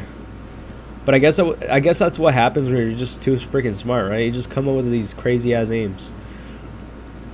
If this is X token, bro, is this the correct X token you're talking about? Because this looks terrible in my opinion. Like, I'm an investor on X token, bro, but like honestly, I wrote this as a loss long time ago, and I told a lot of you guys should as well. If you're holding on to any of these meme tokens, write them as a loss mentally at this point. Anything could happen, good or bad, right? But mentally, you should go ahead and get this out of your head and be like, okay, you know what? I accept my portfolio that it's a downfall. I might never recover from this meme portfolio. Let me go ahead and learn my lesson. What did I learn from this? What can I go ahead and do differently moving forward? And then let it go, guys. And right now, literally, my whole entire meme coin portfolio, dude, I don't even look at it, dude. I really don't even care. I don't even go on here and be like, oh, what is Pepe 2.0 doing today? I really don't care, dude. If the money is gone, it's gone. And I invested a decent amount. For me, that's decent, that I wouldn't normally invest during this kind of market in meme coins, and I did. And I told myself, like, you know what, I'm messing up on this, man. I gotta go ahead and switch it up. So what is going on with X is not looking too good, man. Honestly, I'm gonna be honest with you, not gonna go ahead and lie. Let's go ahead and start off with their Twitter, right? Let's go ahead and see what changes have come to the platform. What is this X callers, bro? Okay, they're coming out with their bot. I remember that. Now I remember. Okay, so 29 calls, 86% win rate, 8.4 average, 38-minute average time to target, 10% average down. I don't know what drown down. I don't know what that means, bro. 59.5x max so far, and we're still improving the algo. So it looks like right now they're testing their bot to see how it's gonna work. I mean, that's pretty cool. It's pretty good stats, right? Now my question is, when is it going to actually come out? What I like to go ahead and do when it comes to a lot of these tokens, I like to go ahead and analyze these, right? I like to go ahead and start off with your Twitter to see if there's any changes, any announcements. What did I miss, since I don't keep track of these tokens anymore because I really don't care about them. I already wrote them off as losses, right? But I'm showing you right now live what I would do if I was looking to do research on a shitcoin. And we're going to go ahead and see. I like to read the comments, how people are reacting. That's how we start off. start off with the engagement and sees what it. Let's go ahead and see what it says. It says, "Get ready for an exciting space session with this account tomorrow at 15 UTC. Your presence will make all difference. See you there." 23 minutes ago. I'm gonna repost it that way so I won't forget. Exciting news, follow our stats account dedicated for the X caller soon. I mean, it's a pretty cool name for the bot, I'm not gonna lie. X caller sounds pretty cool. You'll witness incredible analytics showcasing the bot's outstanding performance. That's pretty good. There's supercar, there's super fast, and there's X caller. I don't get that at all. We just wrapped up our weekly payments to our stellar developer team for their hard work on the game-changing X Shop bot. Check out the details in the Telegram. Wish you all an amazing day. So they are pretty active, which is pretty good. Looks like they are working on their Telegram bot. Let's go ahead and look and analyze at the chart now. Let me go ahead and read a few questions, and then we're going to go ahead and look into it. Hey, what's up, Chris? It looks like the bot is out officially. How's the bot doing, man? Let me know. Comment down below, Chris. Great to see you on the stream today. How's the bot doing? Do you like it? Is it good? Is it not good? Yes, it's already out already. Nice. Okay, DM'd and tweeted Ronnie from my crypto journal, bro. I appreciate you, my guy. I appreciate you, Bernie. Really do. Thank you so much. Follow me on Twitter too, man. Or should I say X? I don't know, man. I just can't get used to, like, I'm Xing today, bro. It's weird. I'm Xing instead of tweeting, right? I don't know, man. Let me go ahead and do the TA on this chart before I get off of topic, man. I apologize for that, bro. Current market cap at 2.09 million. Total liquidity 263,000. Holders at 8,000. I don't remember what it looked like. Volume at 35,000. What I could go ahead and definitely say is that I remember they were paying for billboard marketing in Las Vegas. I said it was useless, bro. Like, I don't understand why these crypto companies decide to advertise in Las Vegas. I mean, I guess it makes sense because it's a shitcoin, but let's be honest, bro. Who's going to be walking in Vegas and saying, oh, look, what is that? Let me go ahead and invest in X token. I just don't see that happening, man. Like, I really don't. And then same thing with, like, the New York Times Square billboards. Like, who does that? Like, I think it's a waste of money. And we can clearly see it was a waste of money because they could have spent their money on influencer marketing or something. And the chart hasn't done anything ever since. It looks like the bot is live. I would definitely like to go ahead and test out the bot. But the chart just doesn't look good. Like I said, we were at a very critical area right here, around this area right here. I did say that if we were to go ahead and get rejected, then it was not going to look too well for us, right? And I said, all right, that's fine. That's fine. Let's go ahead and give them a second chance. So we gave X a second chance, and our other chance was breaking above this area right here, which looks like we kind of broke it. We got rejected, and we're more than likely going to get rejected again, guys. So do expect this to go ahead and dump even more. I don't know how low this could really go. I mean, my investment on this thing is down like 99%. So like, I'm like not expecting to recover my money back ever again from this thing. If meme coin season does happen, I don't know, maybe break even. But like, analyzing this thing, I'm down like 98% honestly, because I know, like, put it this way, my investment in X is so low that it would cost me more to cash out because I have to pay gas fees and actually just keeping it at a loss and just moving forward. It just doesn't make sense. So at this point, I'm just holding. Can it have real utility? Yes. The problem is that with a lot of these shit coins, meme coins, they only have a temporary hype and they only come and go. And that's the reality of a lot of these projects. They're not going to be the next Shibas. They're not going to be any of this. Stop believing that BS. It's only my opinion. I could be wrong. This could be a 20 million market cap project. I doubt it. But and I'm invested in it too, guys. But yeah, I don't think much is going to happen with this project. I wouldn't expect much from it. That's just me personally. X project, let's go ahead and see. I mean, the website's cool. It just feels like I'm going to play a video game or something. It just doesn't really make that much sense. It looks like they're in exchanges, so it looks like they are in MEXC, man. I like to see that. Let's see. Oh, you can actually do futures, guys. I'm excited now. What is the token called on MEXC? It's called K-Line? Oh, no, X coin. Okay, cool. Oh, it hasn't been listed on the futures market yet. I was gonna say like this would be probably a good thing to go ahead and short. But yeah, X token's dead, man. In my opinion, I don't know. I could be wrong, but in my opinion, it just it had a lot of opportunities to go ahead and break. And I'll go ahead and start off from the beginning, right? We had this opportunity right here to go ahead and break above it and make new all-time highs. Got rejected.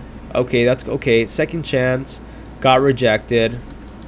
And now we're at the third chance. And we're going to go ahead and see if it could break one more time. If it does break, then we're good. We're going to go ahead and say that we're back up and there's a possibility of an uptrend. If it gets rejected from this area right here, we're more than likely going to dump, and I don't know how low this project could really go. So I really wouldn't expect much from X token at this point.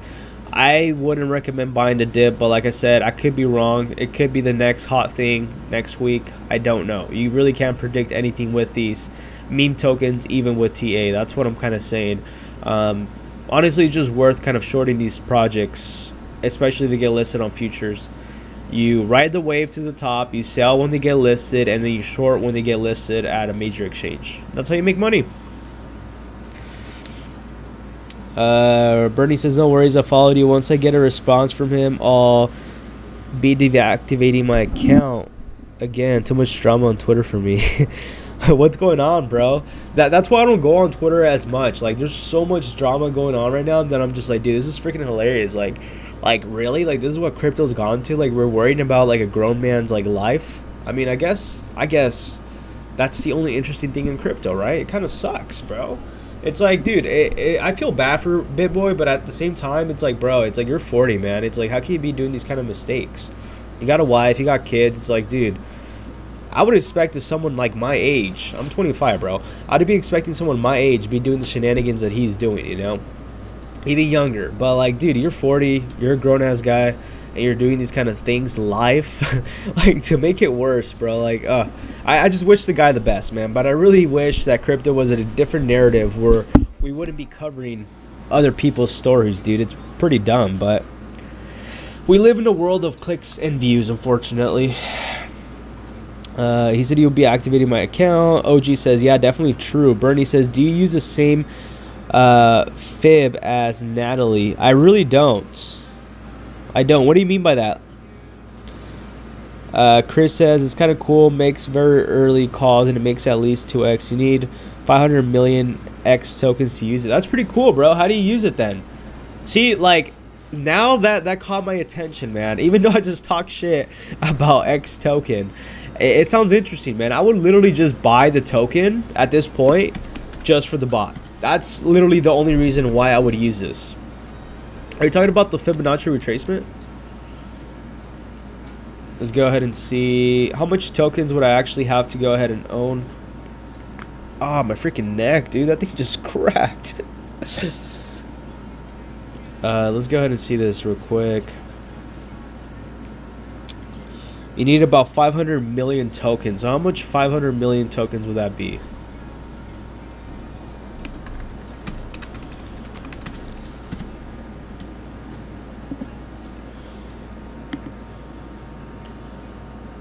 Dude, I'm too lazy to write it down, bro.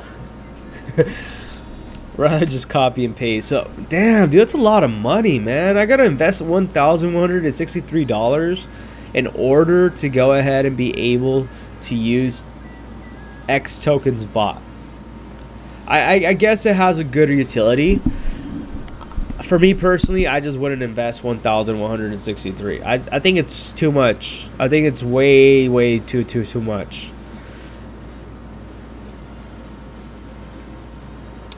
Just like the 618. I mean, I really don't know. Just like the basics of the Fibonacci retracement. Like, I see like the way she does it on live and all that, but I don't specifically do it the same way she does. I haven't really ever used Fibonacci, bro. I just started using Fibonacci like probably recently. And I don't really look at Fibonacci too much.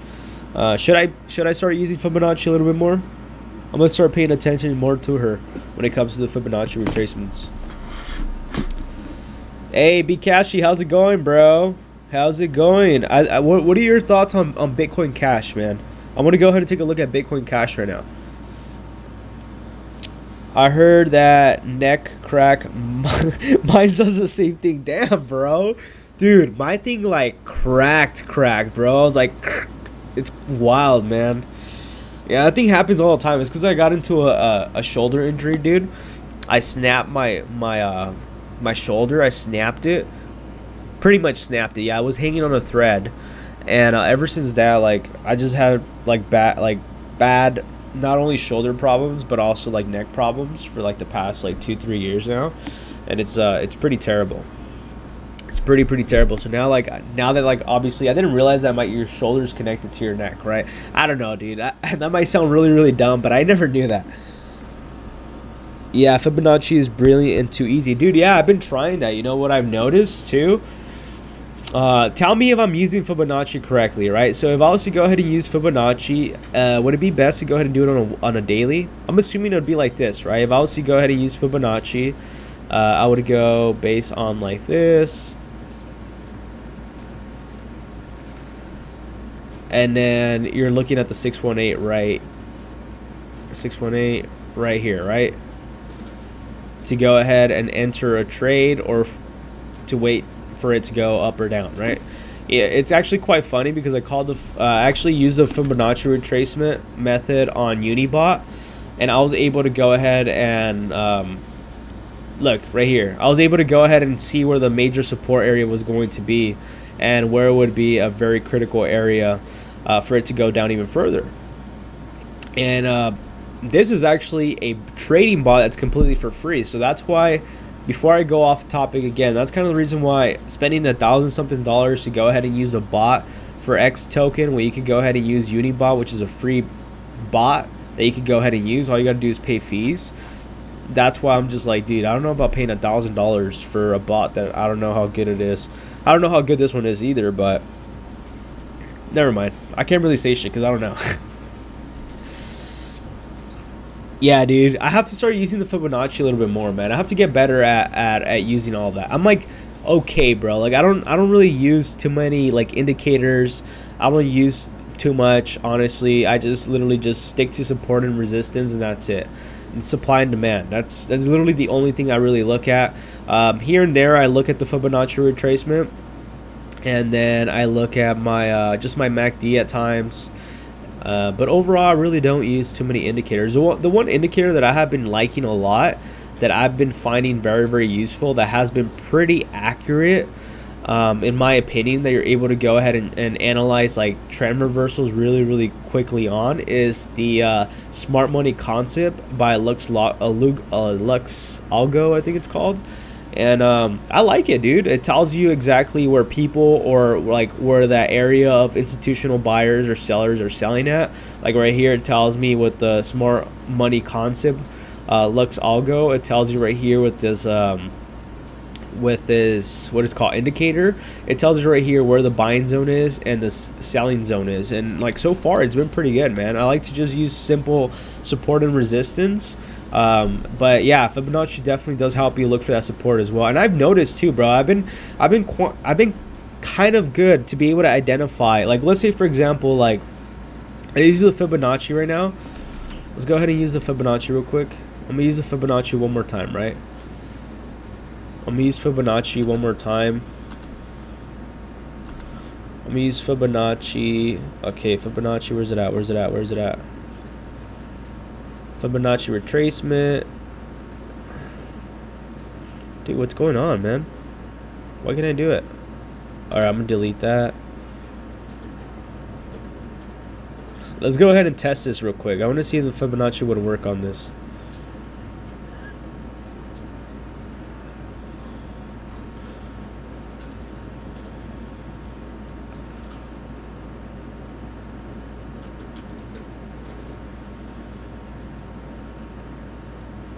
I'm testing if this would work. Hold on.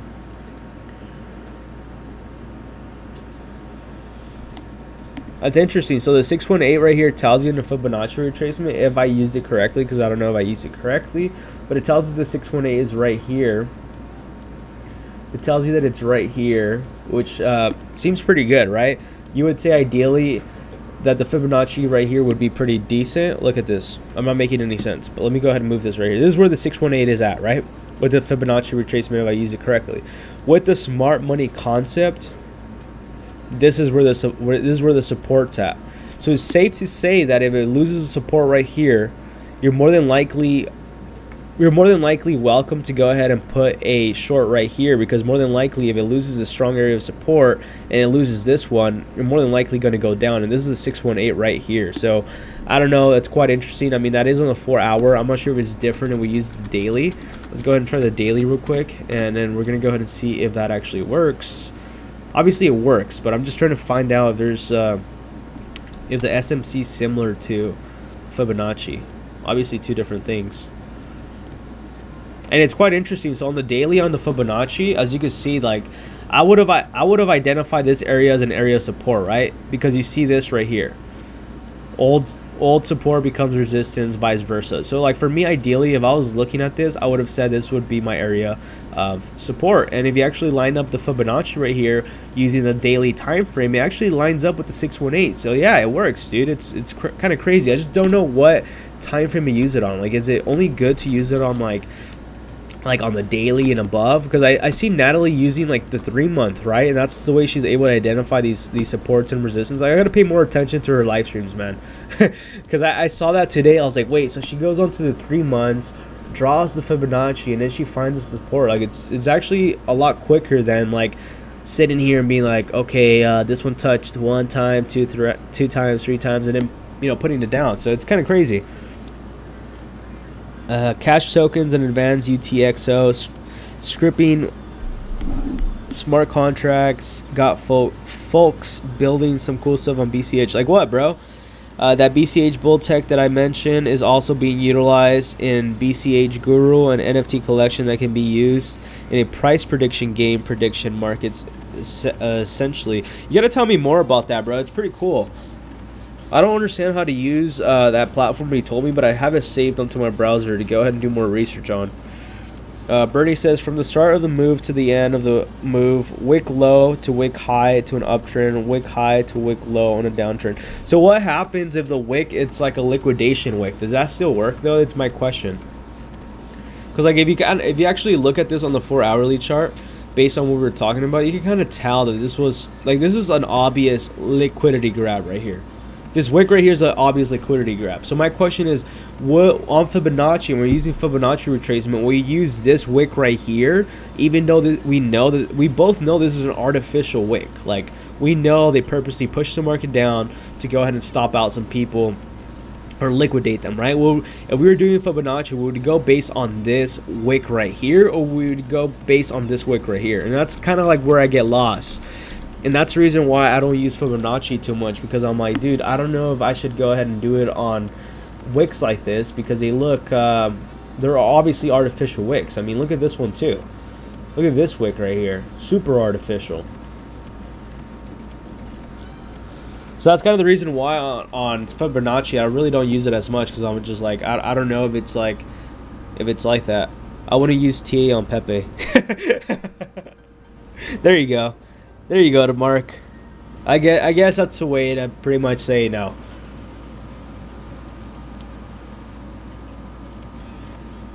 So my question is, Mark, if we're not doing TA on Pepe, because I low-key think like doing TA on Pepe kind of does still tell you a narrative. If you're not doing TA on Pepe, what are you going based off? Are you going based off like I wouldn't want to say common sense, but off of the what would you call it? Trend, psychology. What would you go? And what would you actually say is what I'm trying to say. Like, what would you call it if it's not TA? Then what is it? The psychology of Pepe? Because like you and I know both that looking at Pepe, we both know there's artificial, you know, buying and selling, right? So like the question is, if you're not looking at it through a TA perspective, because I was trading Pepe a little bit yesterday. I went long, I took some profits, and then I'm just like, dude, I don't know what I should do, if I should stay in the market or leave. And I ended up leaving the market because it's just too much, bro. It's just unpredictable. Like, Pepe's so volatile right now that you can make some good money, but also you can get liquidated very, very easily. So like my question would be, what would you be looking at that made you say today, be like, you know what, I'm gonna go ahead and double down on my short on Pepe.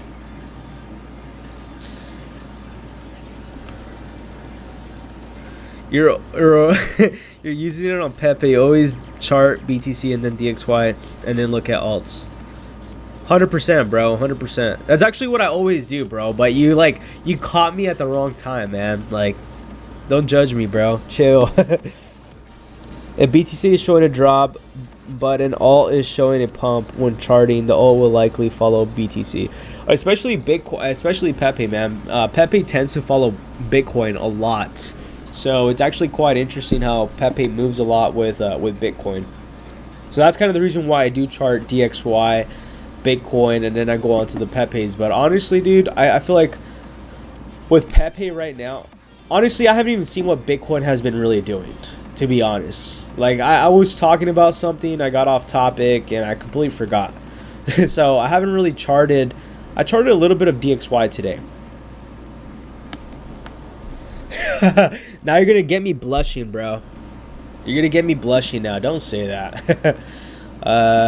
Let's go ahead and see. Let's go ahead and take a look at Bitcoin now, because now you're telling me that I have to be using Bitcoin. Pepe's charge nothing to me. So, like, what are you using, Marco? Is my question. Like, what should I be looking at if I wanted to short Pepe?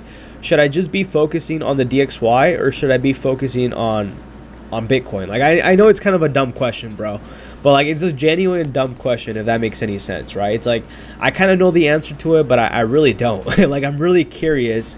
Like, if you were to go ahead and double down on Pepe, like, what's going to tell you that you should double down? Because right now on the DXY, it looks like we just hit an area of resistance, and what usually happens with the DXY is that we're probably going to go ahead and see the DXY dump down for a day or two, which is the reason why I think, you know, Bitcoin could go ahead and go temporary up, and then it's going to go ahead and dump again. So, like, what's making you say, like, okay, I'm going to go ahead and short Pepe? Because, like, to me, you say don't T8 Pepe. I understand. Makes sense. But also, it's like, how would I find my entry on Pepe if I'm not charting Pepe, is my question. I sent you a message, but it probably got filtered. Damn, dude. What you send, man? Market cap is too high for what it should be. I agree with you, bro. I do agree with you. So this is kind of like one of those scenarios with like GameStop and AMC, right? Because with GameStop and AMC, I did some shit like that too. Like, people didn't believe in AMC or GameStop. I did. I longed GameStop, and I made some nice gains. I guess that makes sense, right? So it would be called the fundamentals. There you go. That's the word I was looking for, bro. The fundamentals of a project. Market cap is too high for that. Marco says, I sent you a message, will probably be filtered. Birdie says, don't blush. That's sus. You do you, but keep learning. I'll take that as a compliment, bro. I'll take that as a compliment.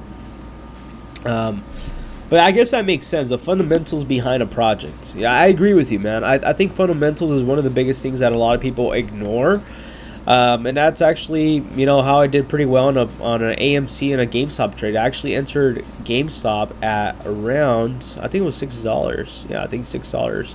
I ended up going long on GameStop before the short squeeze happened, because I knew there was going to be a short squeeze. You don't think Pepe's going to create a short squeeze, though, by the way? Like, I feel like a lot of people are shorting Pepe. Like, now that we're seeing this artificial pump, like, how long do you think this, how long do you really think it could really pump for before it crashes? Because I do think it's going to drop about, you know, 50% of what it's at right now. Like, 307 million market cap is obviously, I don't think is realistic at what Pepe should be. It should probably be at, you know, under 100 million. I think it's realistic. And honestly, I do think, in my opinion, Pepe is overpriced even at the value at where it's at right now. I think, honestly, if I was to go ahead and buy Pepe, I would more than likely short this to the bottom and then potentially even long here. But who knows if it's even going to bounce back from there. It might even die. Marco says, think about what 300 million USD is, then look at Pepe's community and what's going on. Literally nothing. You think Pepe is worth 300 million USD? I don't, bro. I'm gonna be honest with you, bro. Like, I don't even know what Pepe community is like. But what I could go ahead and tell you is that there's been a lot of drama between, like, the whole entire Pepe community, that it makes sense why you would say that. B Cash is saying Pepe is definitely overvalued. So should we be like shorting Pepe to 0, or what's the move here? I'm kind of lost here because I thought a Pepe 50% drop was like good. I'm like, okay, 50% drop, it's going to happen. It's just a matter of when it's going to happen. But also, I told myself, I was like thinking about this. I was like, if Pepe does drop 50%, because I think it's overvalued too. If it drops 50%, bro, a lot of people are going to be panicking. They're going to be scared, and I do think it's probably going to drop even more. So we might even see this drop like this. I see this happening for sure. So the question is, like what do you think a market cap for Pepe should be? Like under 100 million? To 0, no, but lower, yes. I just kind of want to get your guys' idea because, like, I thought I was the only one, bro. Like, I've been making videos about Pepe and all this, and I've been saying how bearish I've been. But, like, long term, I'm bullish on Pepe. Am I wrong for being bullish on Pepe? It might pump, but long term, it will bleed. I put a large sum at 1x leverage. It's not a gamble, just a long term play. I don't play with leverage and wait. So you're just doing a 1x leverage on Pepe? Then you must be putting a lot of money into Pepe, bro, to short at 1x leverage. That's probably the reason why you're not too worried about the volatility. See, I'd be shitting bricks if I was leverage trading Pepe, because yesterday I was leverage trading it, but I think I was leverage trading it at like 50 or 30x, bro. And I quickly made my nut and I was out. I said, I'm out of this market, man.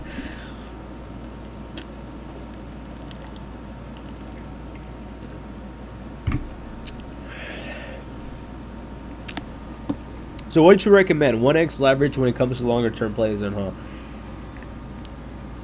It's 5 digits. Damn, bro, that makes sense. So 5-digit play with 1x leverage. It makes sense why you're using 1x. That makes sense, bro.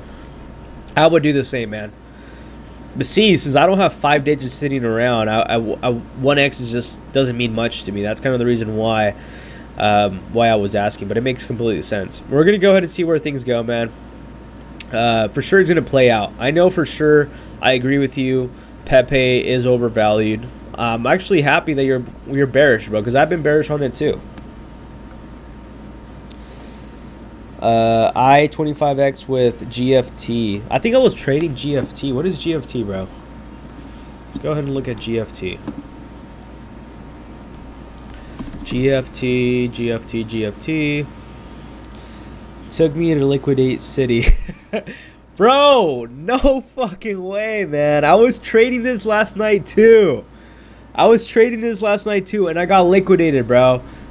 Oh my gosh, I was so freaking pissed. I was like literally like I was shorting this because I was like, dude, I'm going to go ahead, like you see this right here. I was shorting it. I don't even remember where I was shorting it, to be honest. Damn, dude, I got beyond liquidated, I think. If I'm not mistaken, I think I was around this area right here. Hold on. No, I think it was right here. Dude, what am I listening to, man?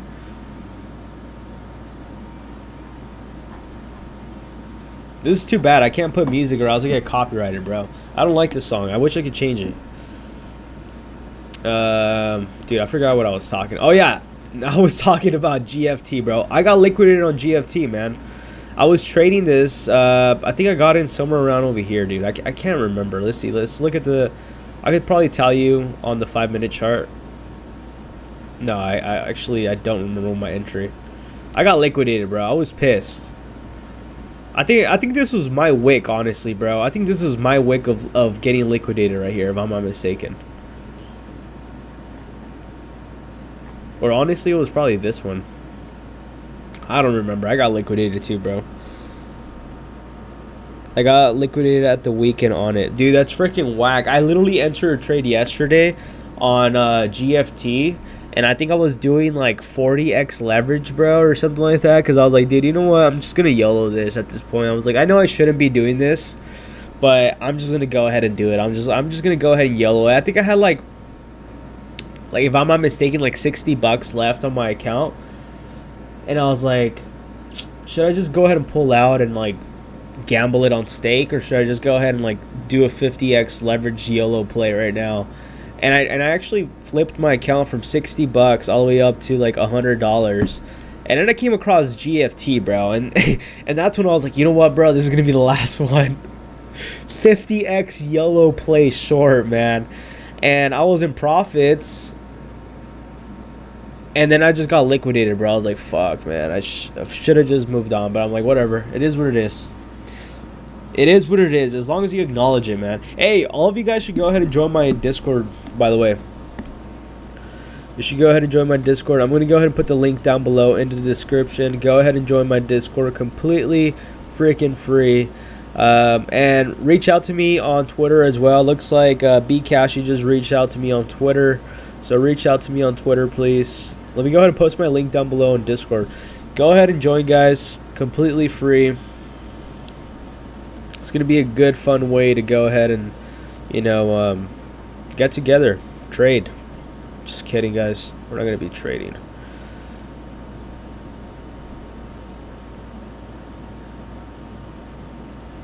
I want to start doing a little bit of stake, which I probably shouldn't be on stake. But I forgot who's the one that kind of like motivated me into getting into stake.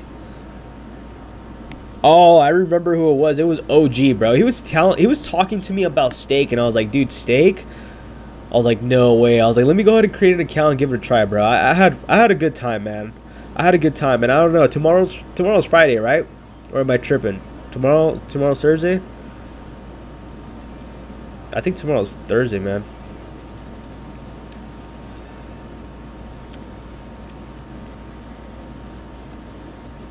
Who's 2-Bit? Let me go ahead and watch 2-Bit. He sounds familiar.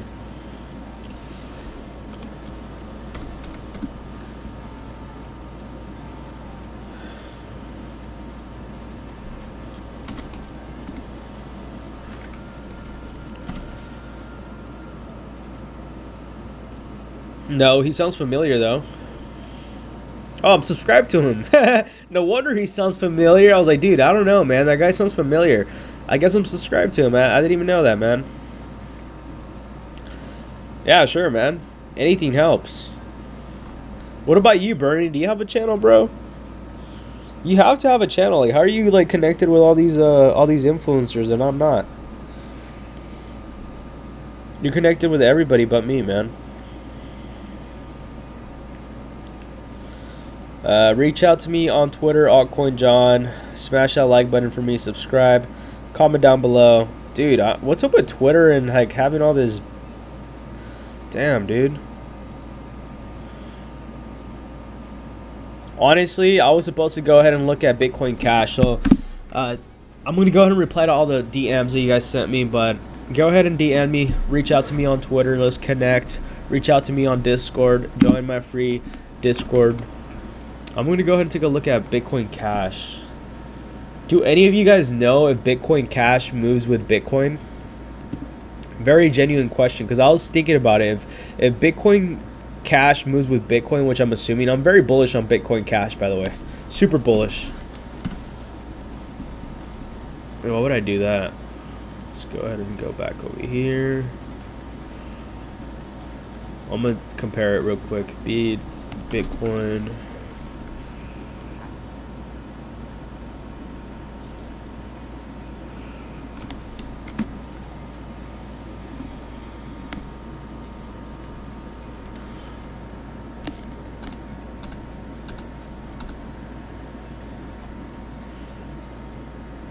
Okay, so Bitcoin, let's see.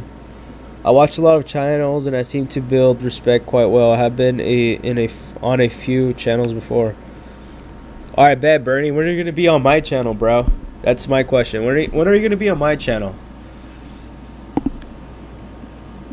When are we going to set up that collab, bro?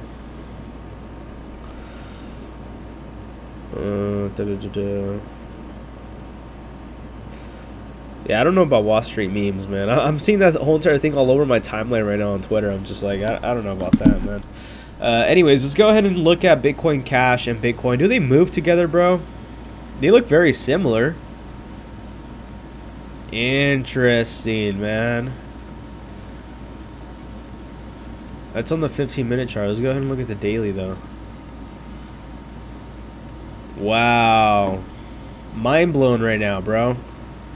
Literally, like, similar chart. to Bitcoin and Bitcoin Cash. Even though Bitcoin Cash right now is pumping for whatever reason, it might be worth shorting though. I'm not gonna lie, it might be worth shorting right here. Interesting. I'm gonna look at this very, very carefully because I'm thinking that if you leverage trade Bitcoin Cash and you follow the chart of what Bitcoin does, and you do exactly what Bitcoin does to Bitcoin Cash, like, wouldn't you go ahead and make more money trading Bitcoin Cash instead of trading Bitcoin? I don't know. Go ahead and comment down below. I've never traded Bitcoin Cash. I hold on to Bitcoin Cash. I'm very bullish on Bitcoin Cash, and I'm going to be buying more Bitcoin Cash when Bitcoin Cash drops. I think it's going to drop below $100. Maybe not $100, but I think it will go ahead and drop around $180. And I'm going to go ahead and load up on a little bit more Bitcoin Cash. I think potentially Bitcoin Cash could go ahead and go as low as $100. And if it does, then I'll be very, very happy. But now looking at this on the daily, like, you kind of see that Bitcoin Cash is doing kind of the same movement. Like, I mean, look at this thing right here. It's almost similar to the Bitcoin right here. A little different, but it's very, very similar in my opinion. I mean, look at that. They're almost like twins, bro. I mean, it makes sense, but look at the same pattern, almost similar. You know, Bitcoin's at an area of resistance, and so is Bitcoin Cash. And I'm bearish on Bitcoin. I think Bitcoin's going to go ahead and dump. It's interesting. B Cashy says you can short with Bitcoin BCH bull. Nice. Give it a try live on air. You can do it at a small or 2 hour short. Tom Crown recently said 150 was his buy target. Crazy, dude.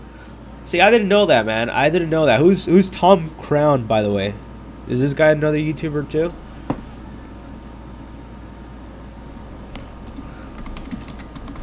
Hey, what kind of content do you guys want to see, man? Comment down below what kind of content you want to go ahead and see. I don't know who this guy is either, so let's go ahead and watch this guy. We go ahead and subscribe to him. Is he the creator of Market Cypher?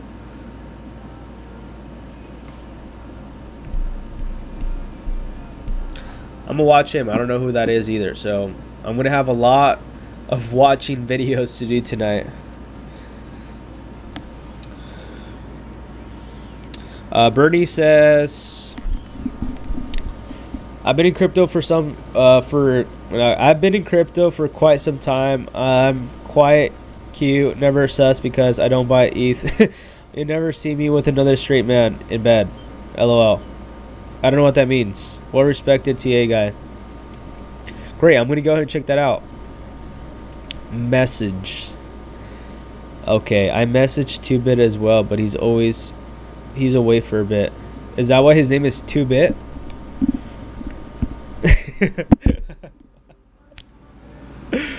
Dude, 2-Bit sounds like an exchange. Wouldn't 2-Bit be like a pretty good exchange name? I don't know. I think that'd be a pretty good exchange name in my opinion. Talking about Bitcoin Cash though, before I get off of topic again, I think 150 is a pretty good buy-in area. And that's what I'm thinking. So like maybe short Bitcoin. I mean, Big Cashy's telling me to go ahead and use a platform. What is it called?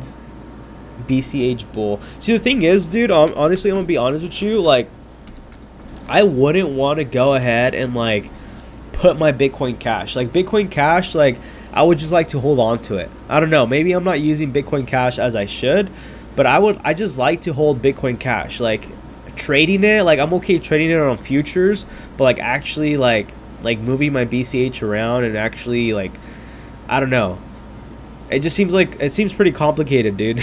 Like I don't know how to do this, honestly. Like I've been in crypto since 2017, bro. Keep in mind, but like this to me looks very confusing. Like I don't understand what this is, and I can assure you that I'll probably lose money for not knowing how to use this. So this to me looks pretty like complicated. And I'm a pretty tech savvy guy. At least I would say I'm pretty tech savvy, man.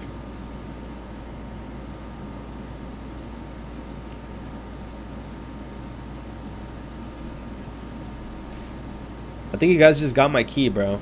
Fuck.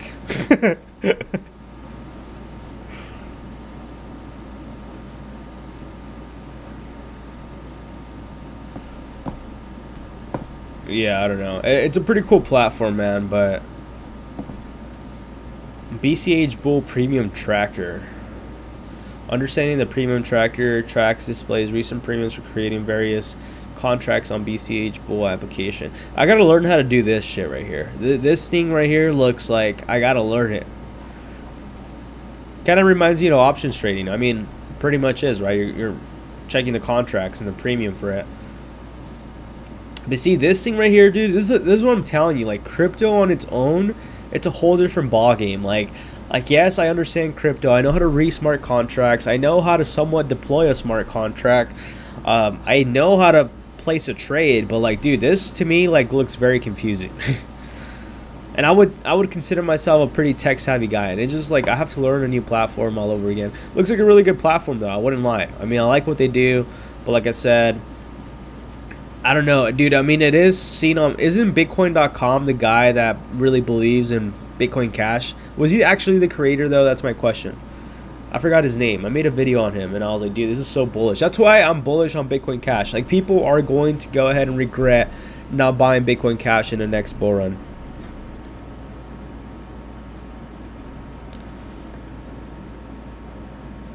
Bcash says they definitely need to improve the UI UX. Yeah, it's good for what it is, but it's a little complicated. You could create a new session too. Do not use that key. Yeah, I gave up on that key. WTF? So you buy ETH? I thought I am, bro. What do you mean? I am straight. I said Bitcoin Cash, not ETH. What's up with that whole entire ETH thing, bro? I don't understand it. What does that mean? So you do buy... Is that like a thing? Like, if you buy ETH, like... I've never heard of that one before, but no, bro, I don't buy ETH. I don't buy ETH. No, it's common misconception that Roger Ver created BCH. Roger, there you go, Roger. But he didn't. So, like, what's up with that? Because, like, when I was doing research on him, they were saying that he was, like, part of the team and all this. But, like, from what I understood, he was an early adopter from Bitcoin. He invested in these fintech companies that were related to blockchain because he was an early believer of Bitcoin, pushed that narrative, became a multi-billionaire. Who knows how much he's worth now. And then realized that Bitcoin BCH Cash was really the movement because of the fact that you're able to transact Bitcoin peer-to-peer effortlessly without having to deal with the whole entire gas fees and, you know, transaction fees is what they're called, and having to wait for the long time period, right? Yeah, I've never seen a straight guy buy ETH. I don't buy ETH, bro. I don't buy ETH. I'm not an ETH type of guy, you know. I'm more of like more of a Bitcoin Cash kind of guy. He sold his Lambo to buy a shit ton of Bitcoin at $1. Dude, that's wild, man. I didn't know that. See, I'm very bullish on Bitcoin Cash. Super bullish. Different type of Bitcoiner that what we have these days. Be cashy, bro. It sounds like you're deeply into Bitcoin Cash. And like at this point, it's like, I don't know if like the platform you're telling me is yours. And if it's yours, that's pretty cool. I'd definitely like to go ahead and learn more. But my question is I've noticed that Bitcoin Cash has its own community, right? Like, it has its own community of people, its own believers, you know, people that believe in Bitcoin typically don't believe in Ethereum, or, you know, they're not an Ethereum type of guy, I guess, or they don't believe in Bitcoin Cash. So my question is like what made you believe in Bitcoin Cash? Because for me personally, bro, when I looked at Bitcoin Cash, I was like, this makes all the sense. Like, why isn't anybody talking about this? Like, why isn't anybody talking about Bitcoin Cash as it should be talked about? Because Bitcoin Cash is a solution to the peer-to-peer payment using, you know, the Bitcoin original fork, if you want to call it. So why isn't anybody else talking about it the way that we look and see the vision of Bitcoin Cash? It's like, to me, it's obvious, bro. Like, I don't know why no one would buy Bitcoin Cash.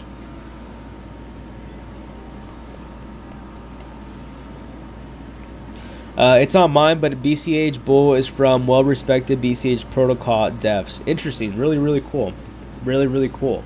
So, like, that's my question, bro. Like, what do you think Bitcoin Cash could go ahead and hit at its all-time high during the bull run? I think Bitcoin Cash realistically could be worth over $3,000 in the next bull run. That's just my opinion. I don't know what the supply is, as ridiculous as that sounds. Let's go ahead and look at this, man.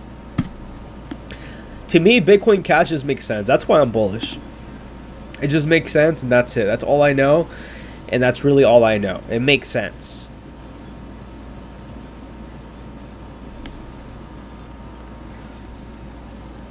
So that's 21. Interesting. You should watch the Who Killed Bitcoin documentary. Man.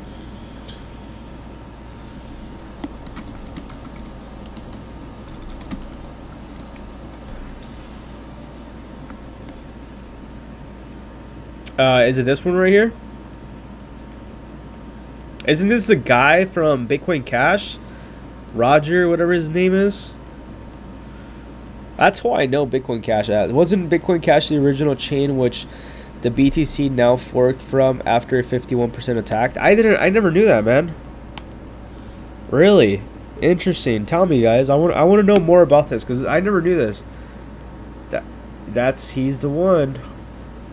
So which one should I be looking at? This one right here? Okay, I'm going to go ahead and save this. Save to watch later. And I'm going to be watching this. Yup.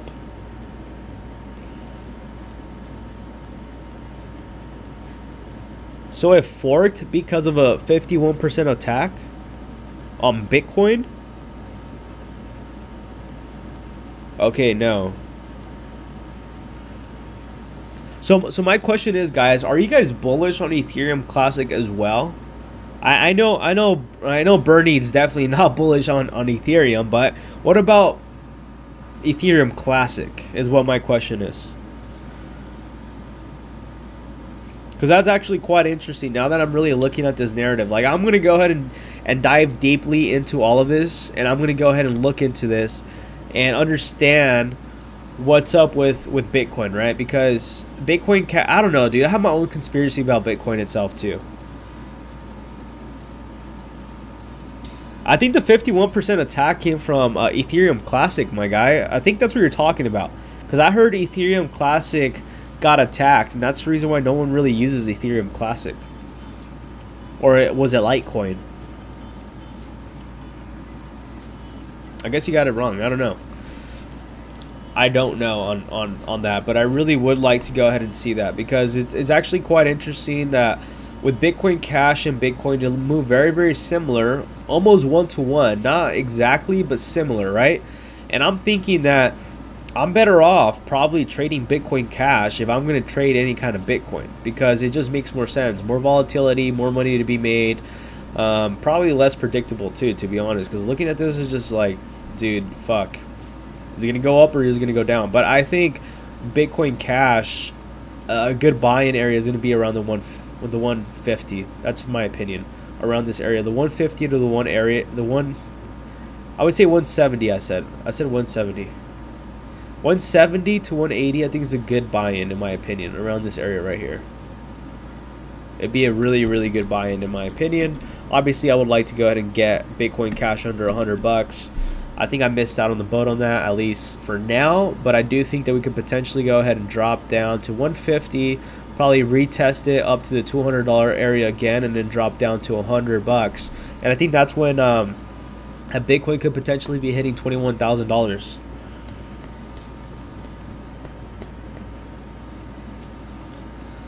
He said, sorry, yeah, I'm wrong with that Bitcoin Cash. Was SegWit release. I heard about that. I don't even know what that is, man. I don't even know what you guys are talking about, man. It's a crazy thing.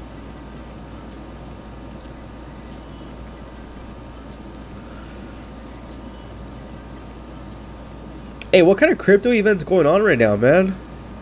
CryptoPunk 2023? What is this?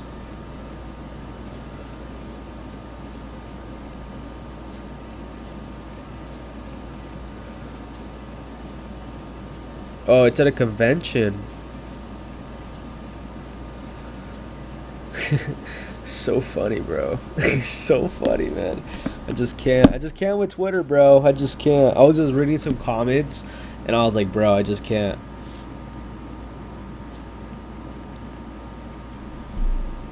Yeah, so what's up with that crypto punk event, man? I really want to know what that is. Yeah, Chad being Q right now. Dude, Chad's being dead right now, man. Where's everybody at? Come on, comment down below. Let's go ahead and get the party going. I mean, I'm about to hit 2 hours deep into this right now. I never like ETH. Tell us why you never like ETH. I think ETH is a Ponzi scheme in itself, bro. Honestly, I could go on with conspiracy theories about Bitcoin itself. And I have a really, really crazy conspiracy theory that, I don't know, maybe some of you will agree to it. And Ethereum itself just seems like the dollar, but on blockchain. Honestly, it just seems like the US dollar on blockchain. I was reading their smart contract, and it seems like it burns the supply and then recreates new ETH into the equation, right? I don't understand that.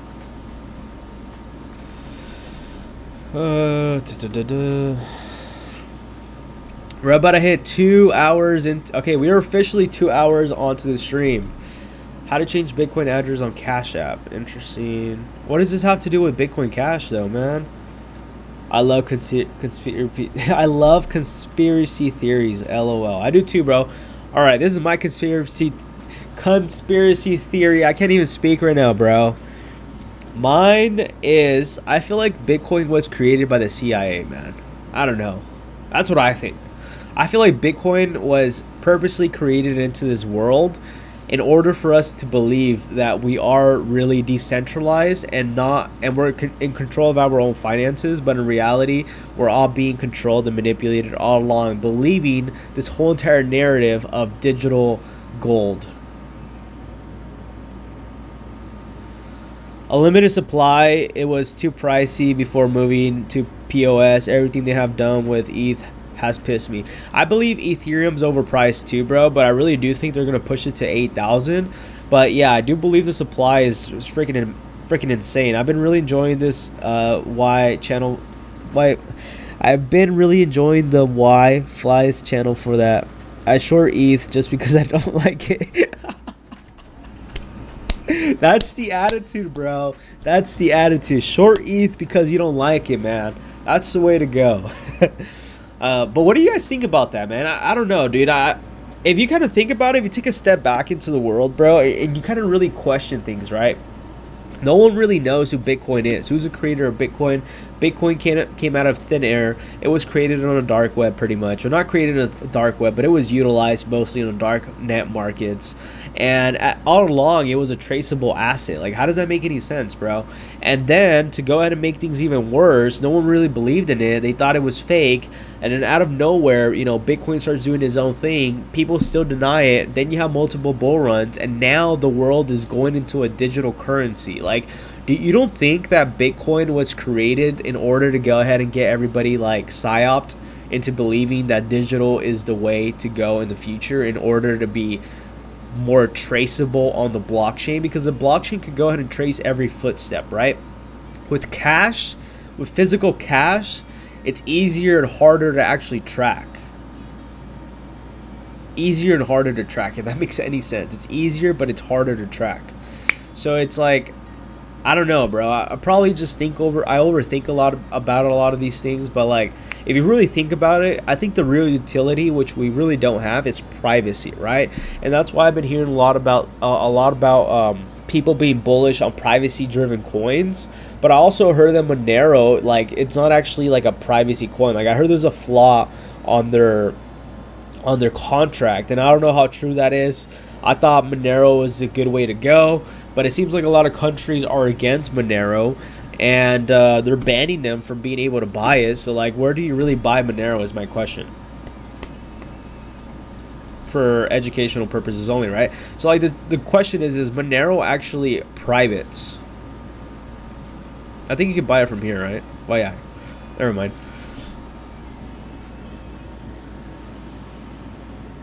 I remember seeing t-shirts for sale for 26,000 BTC back in 2010. That's insane, bro. See, I never dove into it like that, but I have used cryptocurrencies in the past. And I remember, dude, the price Bitcoin was at, $3,000, and I thought $3,000 was a lot at that time, man. Then again, that's when I was like super, super broke. So like $3,000 seemed like a lot of money to me at the time, but you know, And I remember being in high school and seeing Bitcoin at $1,000 something, bro. And I was like, dude, I just wish I had $1,000 to buy this. Supposedly private. Yeah, dude. That's the wild thing. Monero supposedly private. Apparently, from what I've read in the documentaries that I've seen and all the research, is that in reality you could really track Monero because of the flaw that they have. And that's why people are actually saying that Monero was like all propped up to make people believe it was a private coin, but in reality they could really go ahead and track all your transactions, similar to what Bitcoin is. So like, I don't know, dude. Like, I think overall, look, I don't have anything to hide, right? So I really don't care. We all don't have privacy, whether you want to believe it or not. I don't think we have privacy. Especially now that I go live, bro, I have zero privacy, to be honest. But what I'm trying to say is that I think that because our privacy is being sold all the time through like marketers, companies, and all that, now they're able to go ahead and market more to you because they know what you like, what you don't like. They know that you prefer hot dogs over burgers. You know what I mean? It's like they have that kind of information, right? And that's kind of the reason why I think Web3, they kind of make it a big deal, because people are saying like, people are going to have ownership of their own data, which I really doubt, right? Because that's not true. We live in a world where we're data driven, and I think data is worth more than actual physical dollars, because now that you have data about something or someone, now you're able to go ahead and market to that person and understand who your ICP, your ideal customer profile is, and who you should be selling to and how you should be selling to that person, right? And that's kind of the crazy thing about, if you really think about like the data kind of things area in the world, right? Data is actually worth more money than actual physical currency.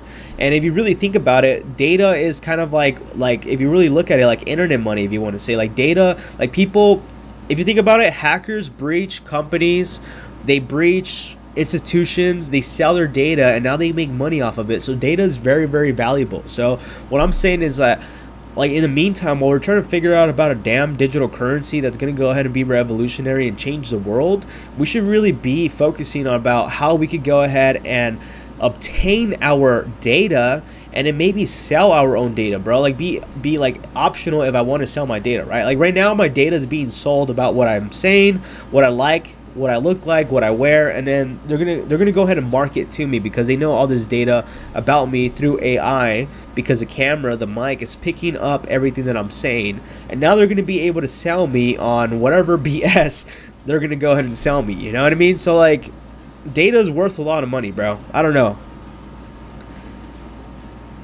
Gotta run. Thanks for streaming, my dude. Later, bro. You have a good one, my guy. It was nice seeing you, Bkashi. I'll see you tomorrow, bro.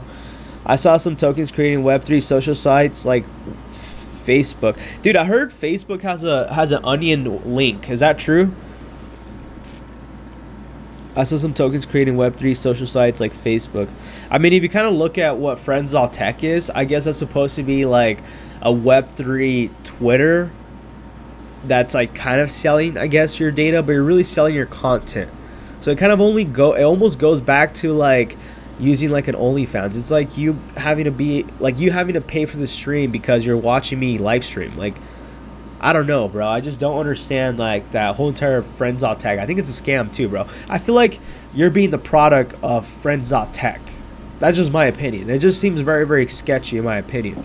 And that's why I'm saying it's all about the data thing now, right? Data is worth more, and you're better off giving up a free platform that's free, because now you're able to capitalize off of it. For example, YouTube, right? YouTube's free, supposedly, but when you sign in and you watch videos and you watch content and whatever the case is, now they're going to go ahead and be selling you advertisements related to what you watch. And it's like it's free for me to use YouTube, but then they have ads that they put over on the videos. So it's like, I'm telling you, data is worth a lot of money. Bernie says, I never looked, but it probably will have. It's one of my favorite cryptocurrencies. What is Monero? Monero's one of your favorite cryptocurrencies, bro? If Monero's one of your favorite cryptocurrencies, you gotta tell me why I should buy it. Because I've been debating about Monero. People are like, bro, like, a lot of countries are going to go ahead and make it illegal, but I'm like, dude, if they make Monero illegal, isn't that like worth something? Like, isn't that me worth having? Like, it just seems like people like having things that like you can't have access to, right? And I feel like that's what Monero is like, but I don't know, I could be wrong. Like I said, obviously educational purposes only. Always follow your rules. I'm not motivating anybody to break any rules, all right, guys? Don't break rules. I couldn't say that with a straight face, but no, but for reals, don't break rules. I heard pirate coin's a pretty good one too. I can't even spell, man. Pirate. I think it's pirate chain, right? Pirate chain. There you go. Monero was a rival to Zcash. I heard about Zcash too, bro. So, like, are privacy coins worth buying or no? Flux is my favorite cryptocurrency. Is big on Web3. I heard of Flux. Let's go ahead and look at Flux, bro. Flux. Why is this your favorite? Let's go ahead and read it. It's on Ethereum, bro. I thought you said he hated Ethereum, man. It's running on the Ethereum blockchain. What do you say to that, man? Flux is their cryptocurrency that powers Flux ecosystem is a number of uses, including purchasing resources, collateralizing nodes, and fueling transactions in the Flux OS, as well rewarding both miners and Flux node operators by providing computational resources. Flux ecosystem is devoted to empowering everyone to develop, deploy, and use decentralized internet of the future. Mineable proof of work cryptocurrency, a powerful decentralized computational Linux base or operating system. I like Linux. Actually, I never used Linux. I used Ubuntu. Actually, yes, I have used Linux, dude. What am I saying? I'm like, I just caught myself on that one. Like, wait. Duh, dude. Come on, man. I like Linux. I don't understand what this is, bro, to be honest. This is crypto. It like makes sense, but it doesn't make sense. Like, this made a lot of sense, but it also made 0 sense to me. No, stay away from privacy coins, to be honest. No, it's got a token on there, but it has a main layer 1 as well. Okay. It's got tokens on ETH, Solana, KDA, AVAX. Okay. Wait, why stay away from privacy tokens, bro? Like, I just want to know why. Like, tell me why should I stay away from privacy tokens? Oh, my nose itchy, dude. Why should I stay away from privacy tokens? Like, when you tell me, like, to stay away, like, makes me, like, not want to stay away from it. It makes me want to go ahead and, like, investigate privacy tokens more. I don't really think they're privacy, though. Like, that's the funny thing about it. I don't really think they're that private. Check their website for Flux. Yeah, I'm kind of worried to check their website right now, man. Let's go ahead and see. Doesn't even work. Okay, there you go. Is your dashboard? Okay. I guess this is for their mining, right?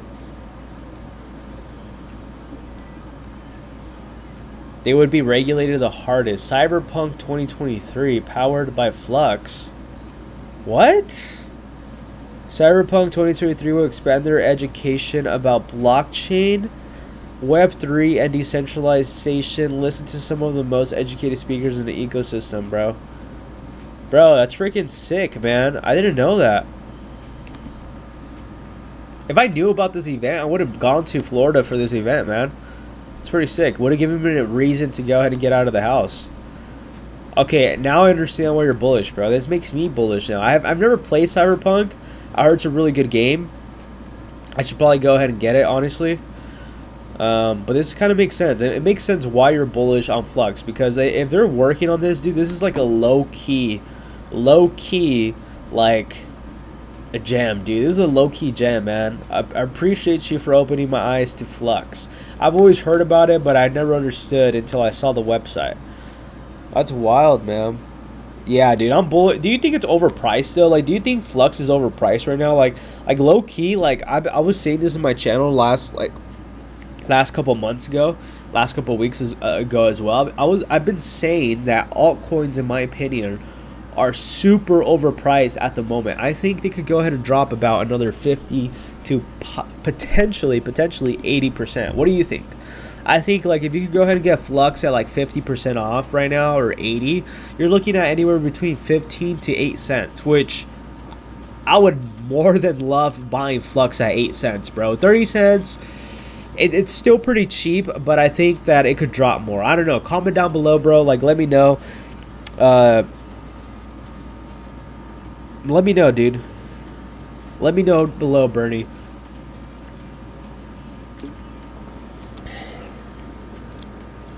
Point 16 will be the bottom. I agree with you, man. Hey, you like Drake or what? Because I see you got the OVO owl, man. You're probably from Canada, huh?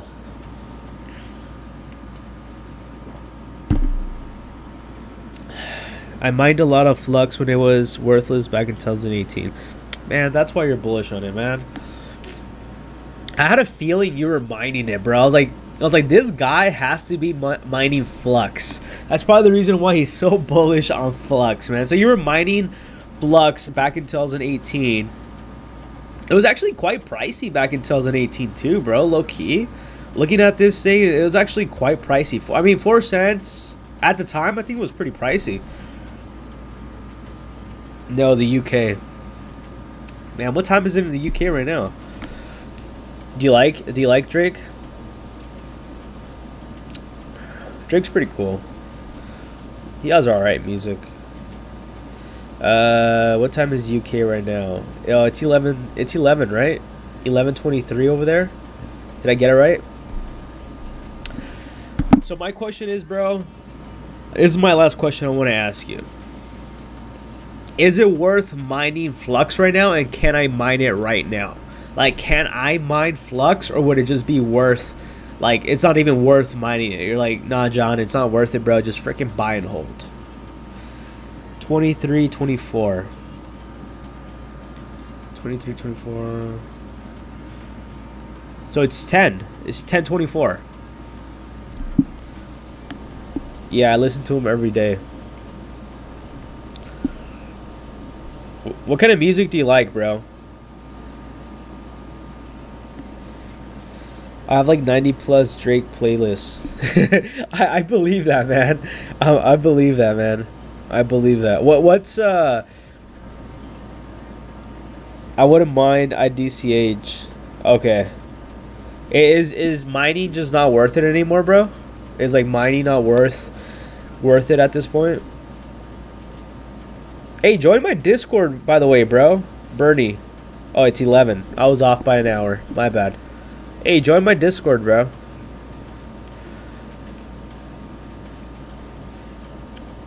What kind of music do you like, man? For me personally, I like freaking Drake, The Weeknd.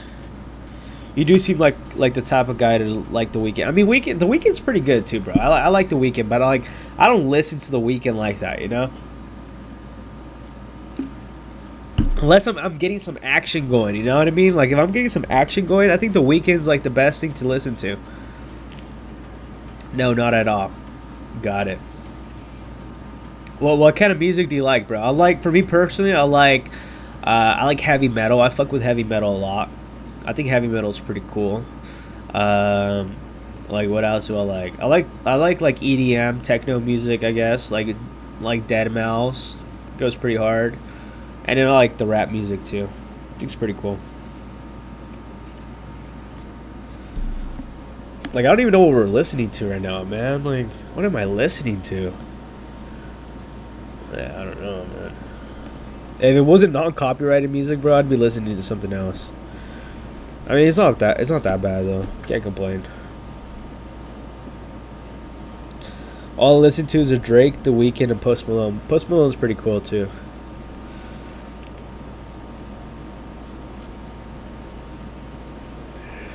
I just sent you a message, bro. I said, yo.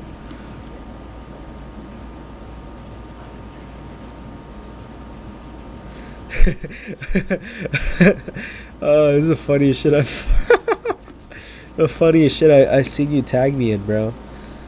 I was listening to Avenged Sevenfold earlier. Yeah, I fuck with them too. Do you fuck with Slipknot? I like Slipknot a lot, bro. I like Slipknot. I like Bring Me the Horizon. I mean, they're from the UK, bro. I mean, you should know who Bring Me the Horizon is, right? Actually, I take that back. I don't think they're from the UK. I think they're from... Actually, yeah. I think they are from the UK. Let me check. I think they are.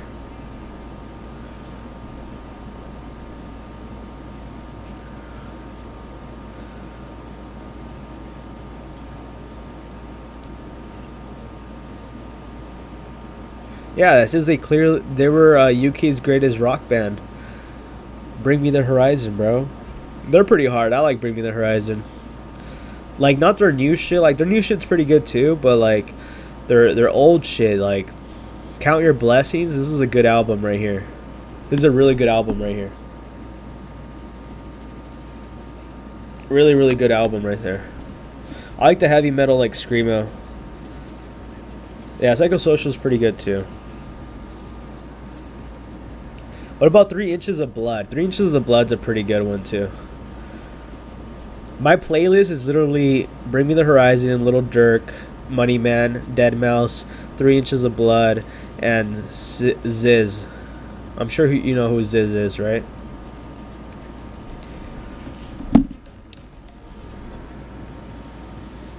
Yeah, dude, but that's pretty wild. I'm going to have to do a lot of research on Flux.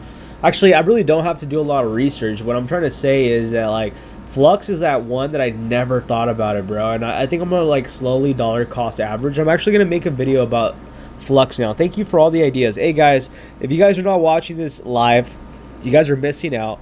Definitely go ahead and smash that like button for me, subscribe. Most importantly, comment down below any project that you're bullish on, whether you like ETH, whether you don't like ETH, whatever project you believe in, because this is how we could go ahead and talk about more, like Flux, for example. I heard about Flux, never really like dove into it, and then now I'm like, dude, this is a no-brainer. Like, I know Cyberpunk's a pretty good game from what I heard, haven't played it, but for that reason, I'm bullish. It makes sense what they're doing. If you go to the website, it makes completely sense. Like, you don't need to be a rocket scientist to understand what Flux is trying to do.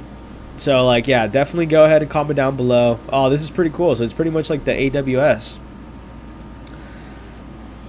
Flux Cloud estimated cost $287. That makes sense, bro. So it's cloud computing servers, bro. This is so bullish, man. Super, super bullish. 100%.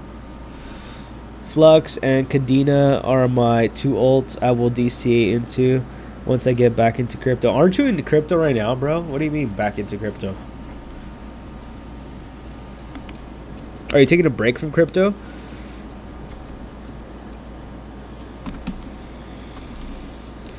What about ETH?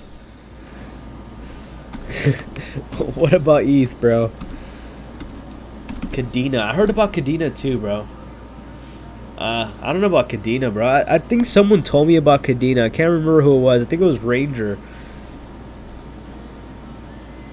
Proof of work, right? Yeah. You don't think Kadena's overpriced? $22. I mean, from $22 is not that bad.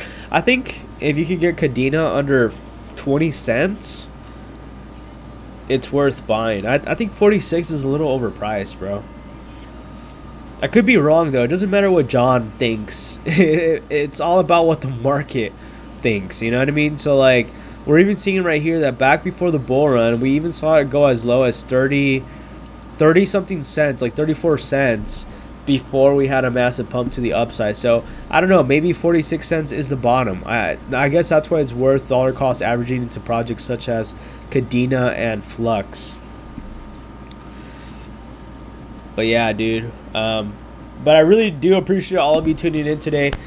Thank you, Bernie, for stopping by. Hope I could go ahead and catch you on tomorrow's stream, bro. Definitely go ahead and stop by. I'm going to go ahead and be ending the stream. We're about 2 hours and 23 minutes in. So I really do appreciate all of you tuning in today.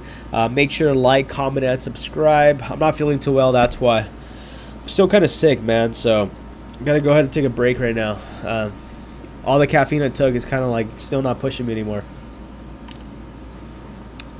But I'll go ahead and catch all of you guys tomorrow. Later, Bernie, I'll go ahead and catch you tomorrow, bro. Make sure to tune in onto the stream. I appreciate all of you guys coming by. Happy, Cryptic, all of you guys, OG. Go ahead and make sure to join my Discord channel down below. Like, comment, and subscribe. And I'll catch all of you guys tomorrow. Make sure to have a good night or a good morning, depending where you're watching. I forget about that, man. I think for Bernie, it's already a good night. Good night, bro. Take care.